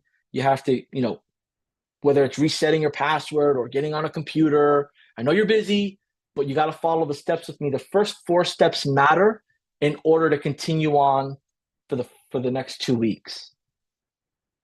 Okay? Could you commit to that? Because I'll give you my time, because I believe we can help you, and I believe you believe that you want to grow and you want this will make a change, but you got to meet me halfway. Perfect, right? That's how I respond to it, right? Look, John, we've tried similar services before and they've had no results. Jordan, I get it. I get it. I understand, right? But I've also tried other gyms and they didn't work for me either. I've also tried other diet foods and they didn't work for me either. I also tried a diet drink, but I'd rather have sugar. That's a you thing, right? That's what you believe. But here's the thing. It also has to do with what you tried and how you tried it. So here's what I want you to be open-minded about. Whether you get started with me today, tomorrow, or next week, I'm going to put together this plan of what we're going to do, how we're going to do it together. And this is going to show you results in each stage to determine if it's worth your time and my time moving forward, right? So we're going to connect this, we're going to connect that, we're going to get here, we're going to get there. This will give this result. This will give us more time as we continue on. Would you be okay with that? Would you be interested in meeting me halfway and partnering up on that? Because I know we can help you in your 15 locations. But I think that because you went with some bigger companies with people that maybe just get paid hourly or by commission only, but they got you signed up and they ran away. That's exactly why I started my own business, helping local customers like you. I started my own business to help local customers like you to get what they need, not someone to take their commission and run, or the company to be too big to not support that person that signed you up. I get it. You ready to get started? Welcome. Almost welcome. Let's get this started up, man. Boom. Right? Now we're getting moving. So you have to have the transition statements. Throw in the chat transitions. Throw in the chat stories. Throw in the chat confidence. Throw in the chat being familiar. Throw all that in the chat. That's all you're going to need to see. If you write it or you type it, the mind processes it. You write it or you type it, the mind processes it. So I'm asking you to do it for a reason. Please do it, and I appreciate it. Right? So as we go on, John, how do you handle fake reviews? John, how do you get rid of these bad reviews? John, these reviews aren't real. I tried calling Google. Jordan, I completely understand. It's frustrating. It is frustrating, but I want to bring some peace and comfort and confidence to you. I have the resources, I have the knowledge, I have the process to tackle each part of your concern step by step. But all of that takes time. What we can control now is what we have available, which is putting my process in place with asking for reviews, connecting your profiles to the platform, making sure you give great service, and making sure that we're responding to the positive reviews. And all of that, I'm going to help you streamline it, but we got to start first. So I understand, because I work with customers and situations like this every day. There's no perfect answer, but here's what I'll say. Every step of the way, you're going to see a change for the better. So if that's enough, or if you need more time, I'm okay with it. I have 2 more appointments. I got to make my way out of here shortly to another business that's experiencing something similar. But I want to help you while we're here, because I know as we get into the holiday season, or we get into the summer, or we get into, right, let's go back to seasonality. What's important to them in their area? Once this new business moves in, people are going to flock to that new business, so we need to be prepared, right? So lowering your local market dynamics brings everything together. But if you're just throwing keywords and phrases and sales tactics, you lost it. Sorry. But we're better than that. Go ahead and type in the chat. We're better than that and prepared. We are better than that and prepared. Type it in the chat. You're going to find the do-it-yourself mindset. We've always seen it. We always see it. We've experienced it. Maybe you're that way too. Maybe you're that way too. Right? So, the most important part here for you to know is that if you want to do it yourself, that's fine. But if you want to do it yourself manually with like going to different sites and spending hours to do this, that's going to be a lot. Instead, you can use the platform, your white label platform, you call it, whatever it is, it's called Super Reviews. You can use Super Reviews to do it with you. And if you need help, I'm here to help you. And then there's a bunch of excuses they'll give you for do-it-yourself mindset. There's objections and excuses and lack of clarity for every type of objection. I'm going to get through these a little quicker here. We're over time. Do you mind if I keep going to finish strong? Can I go a little longer here to finish strong? Go ahead and type in the chat, good to go, finish strong.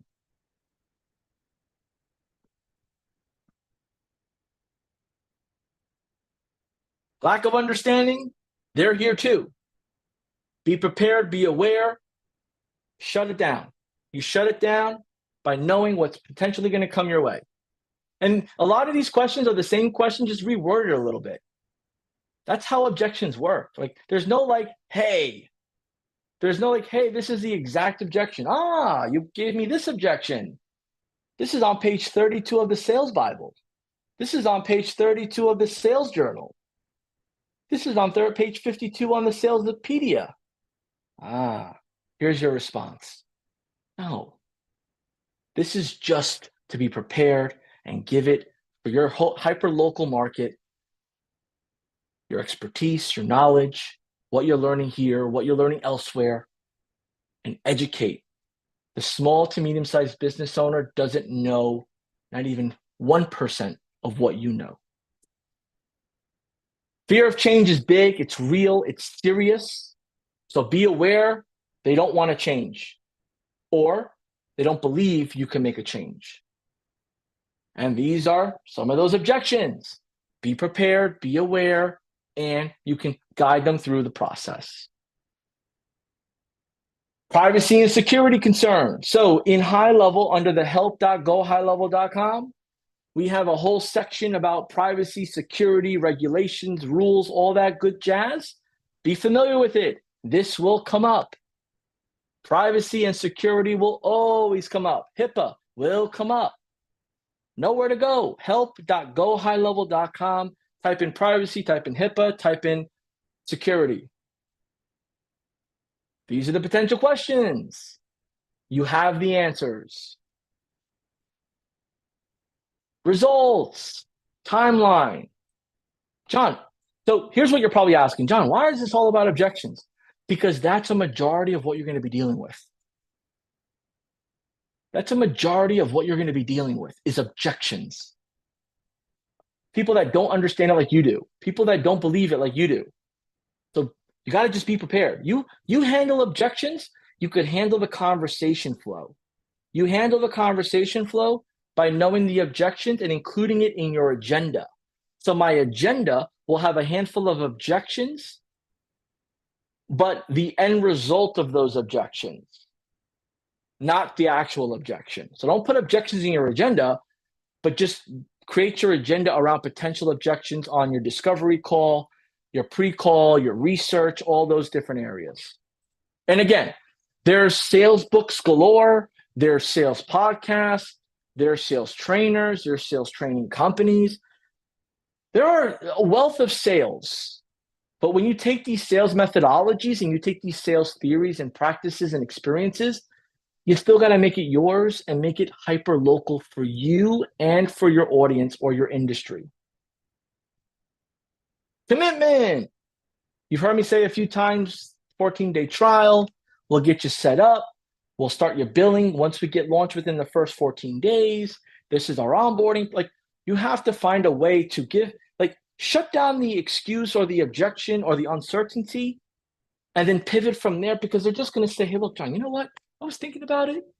Let's just get going. All right. I don't need the trial, man. Let's just get going. Right. And go from there. Commitment. These are potential questions, objections. So you've covered that. Now they say to you, because there's no exact way that this is done, they say to you, all right, I'm in, man. I'm in. I love it. Show me how this works. Show me and maybe you showed them already. Or maybe you went over this on the sales call like the day before, and they're like, John, can we jump on a Zoom? My partner wants to see how this works. Or John, I'm still trying to decide, right? Like, you're going to come across this. So I wanted to include these slides for you to understand how to demo. You have to know how to demo. You have to be familiar with the software to navigate it, right? So segueing, right, the demo around what you've talked about or what notes you have is always important. See, you don't want to give them the tour of the White House or the tour of the theme park. You want to give them a tour of what they want to experience now or what result they want now. So, Jordan, Ryan, great to both have you on the call here. Based on what you both have shared, I believe our solution, our super review solution, can address those challenges effectively. So if you're open to it, instead of me telling you about it, I could show you quickly. Would you be okay with that? Great. So I want to just first share with you that there's 3 features that are going to be the most important to you based on what we discussed. It's going to be automatically asking for reviews at the time of sale. It's going to be automatically responding to reviews at the time after the reviews left, and then sending out a survey thereafter, right? As well as posting that review on social media, right? So that being said, I want to show you how those components work. And then you show them those components, right? This is what I found in my experience working with other so-and-so business like yours. Typically, everything's done manual. Everything's done hand by hand, minute by minute. We're going to streamline this process, and we're going to do it this way. We have a plan, we have a structure, we have a service, we have a flow. That being said, I would like to open up to what else you believe you might need or what you've seen others that you want to make sure you get. Open that up. As you get the conversation flowing, it keeps going.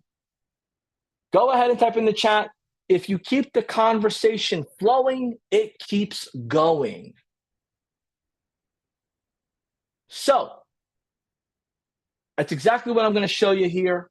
So you want to use the actual real-time software, whether it's on the phone or the tablet or the computer, right? If you have the ability to walk them through it, you can walk them through it with the mouse, let them drive, right? But you want to highlight the key features that are important to them. You want to show the Google Business Profile integration. You want to show the SEO opportunities if that's important to them.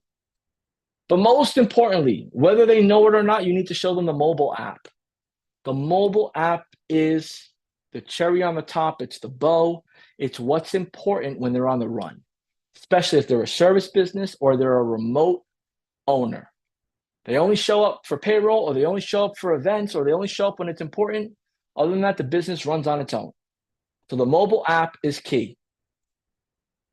That being said, with what I've showed you, what you see, what you've experienced, is this exactly what you've been looking for? Well, John, it is. Or, I don't know, man, it all seems the same. This gives you a chance just to, no one's going to say, yeah, that was great. No one's going to do that. Maybe 1 out of every 100. Everyone's going to have their poker face. It's all right. It's okay. Great, no problem. Again, because you know the objections, you're familiar with them, you're going to be prepared for them. And you're going to respond with facts supported by stories. Facts supported by stories. So facts are testimonials. Facts are case studies.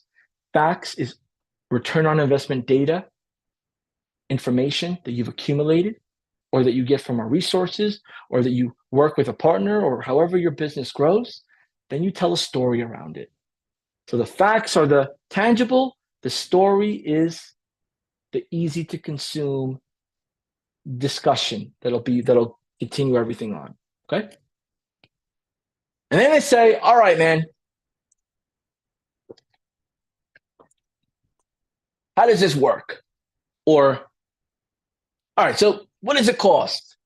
They're gonna like push you. So not everybody does this, right? Not everybody does this, but people in the opposite position where they have to pull up their money or they got to make a commitment, they do like this. Sometimes it's not on purpose, or maybe sometimes it's passive aggressive, or whatever it is. But like they're more like, all right, man, get to the point, or all right, what do you got, or how much does it cost, or this is probably cheap, right? Like they're going to try to discredit or throw you off, especially small business owners. They're going to try to throw you off. Mid market, enterprise, C-suite, they don't play those games a lot of times. They're just more quiet and then they ghost you. Small businesses, it's like they want to fight with you sometimes. It's like, whoa, where did this come from? So just be prepared. Don't be thrown off if they start antagonizing you a little bit or trying to egg you on. They're just defensive and they don't know how to express it. Remember, you're there because their business smells like a dirty diaper. You're there because their business smells like a dirty diaper. It's got bad reviews, no reviews, competitors are beating them. That's why you're there. You're not there because they're doing fantastic, unless you're upgrading them or upselling them. So, look, if you're ready, the next step is really just to get things started. Like, here's the biggest thing. Let me get a name here. Here's the biggest thing, Frank,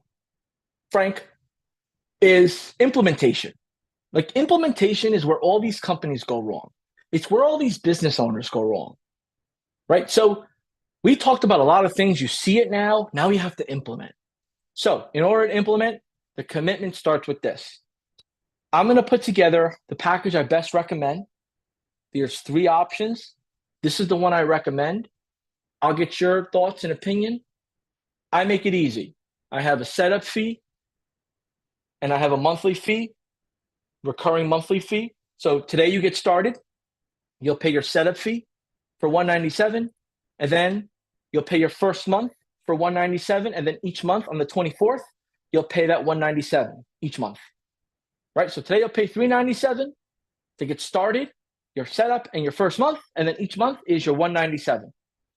Minimum term 3 months.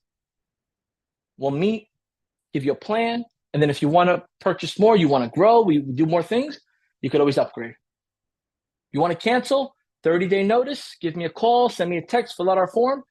We'll help you out. We'll understand why, and we'll cancel. If we have to part ways, we understand. But we want to make sure we're serving you. Okay? So, do you have any questions? Great. Let's get started. Perfect, man. Welcome. I'm excited to work with you, man. Here's what I want to do for you.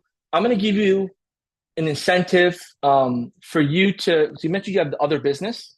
So you're going to pay this for this business. I'm going to give your second location a 30-day free trial on me. So I'm going to get everything on this location at this location. This is 30 days free. This one you'll pay today. Sounds good? Perfect. Let's get both of your locations up and running. And if you have somebody in your network, or you mentioned you do a lot of teaching, if there's any other chiropractors or therapists that need help, send them to me. I'll reach out to them and I'll give you a credit for each one that comes on because of you. Yeah, I'm very generous, man. This is all about networking and referrals. Awesome. That's my style. Maybe different than yours. If it is, type below what you would say or what you do so we can keep the variety going.